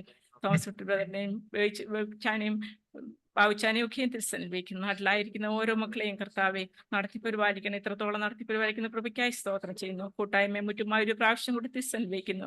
അനേകരെ അവിടത്തേക്ക് നേടുവാൻ തക്കൊണ്ട് ഇതൊക്കെയും പ്രമാക്കി തീർക്കണമെന്ന് യേശു മൂലം താഴ്മയെ അപേക്ഷിക്കുന്നു. കൃപയുടെ കേൾക്കണമേ. ആമേൻ. സ്വർഗ്ഗസ്ഥനായ ഞങ്ങളുടെ പിതാവേ, തിരുനാമം പരിശുദ്ധമാക്കപ്പെടണമേ. നിന്റെ രാജ്യം വരണമേ. നിന്റെ ഇഷ്ടം സ്വർഗത്തിലെ പോലെ ഭൂമിയിലുമാകണമേ. ഞങ്ങൾക്ക് ആവശ്യമുള്ള ആഹാരം ഞങ്ങൾക്ക് തരണമേ. ഞങ്ങളുടെ കടക്കാരോട് ഞങ്ങൾ ക്ഷമിച്ചിരിക്കുന്നത് പോലെ ഞങ്ങളുടെ കടങ്ങളും പാപങ്ങളും ഞങ്ങളോടും ക്ഷമിക്കണമേ. ഞങ്ങളെ പരീക്ഷയിലേക്ക് പ്രവേശിപ്പിക്കാതെ ഞങ്ങളെ ദുഷ്ടനിൽ രക്ഷിച്ചു കൊള്ളണമേ. അതുകൊണ്ട് രാജ്യവും ശക്തിയും മഹത്വവും എന്നേക്കും അവിടുത്തേക്കുള്ളതാകുന്നു.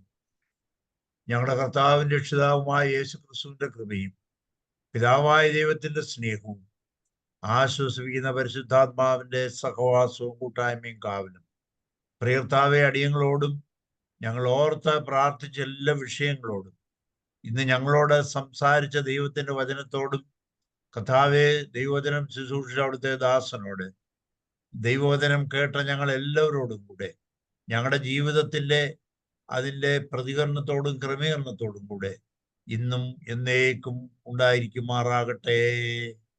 ആമീൻ. നമ്മുടെ കർത്താവായ യേശു ക്രിസ്തു മുഖാന്തരം ഇന്നും ചെയ്യുന്ന ദൈവത്തിന് സ്തോത്രം കരയറ്റാം. ഹല്ലേലൂയ. ഹല്ലേലൂയ, ഹല്ലേലൂയ, ഹല്ലേലൂയ. ആമീൻ. കർത്താവായ യേശുവേ വരേണമേ. വരേണം. Praise the Lord. ദൈവം എല്ലാവരെയും അനുഗ്രഹിക്കട്ടെ. ഇന്ന് കടന്നു വന്ന എല്ലാവർക്കും ഹല്ലേലൂയ. ദൈവത്തിന്റെ നാമത്തിലുള്ള സ്നേഹവന്ദനം അറിയിക്കുന്നു. അടുത്ത ആഴ്ചയും കൃത്യസമയത്ത് തന്നെ 3 മണിക്ക് കടന്നു വരണമെന്ന് ദൈവനാമത്തിൽ ഓർപ്പിക്കുന്നു. നമ്മുടെ കൺവെൻഷനെ ഓർത്ത് പ്രത്യേകം പ്രാർത്ഥിക്കണമേ ദൈവനാമത്തിൽ ഓർപ്പിക്കുന്നു. Thank U.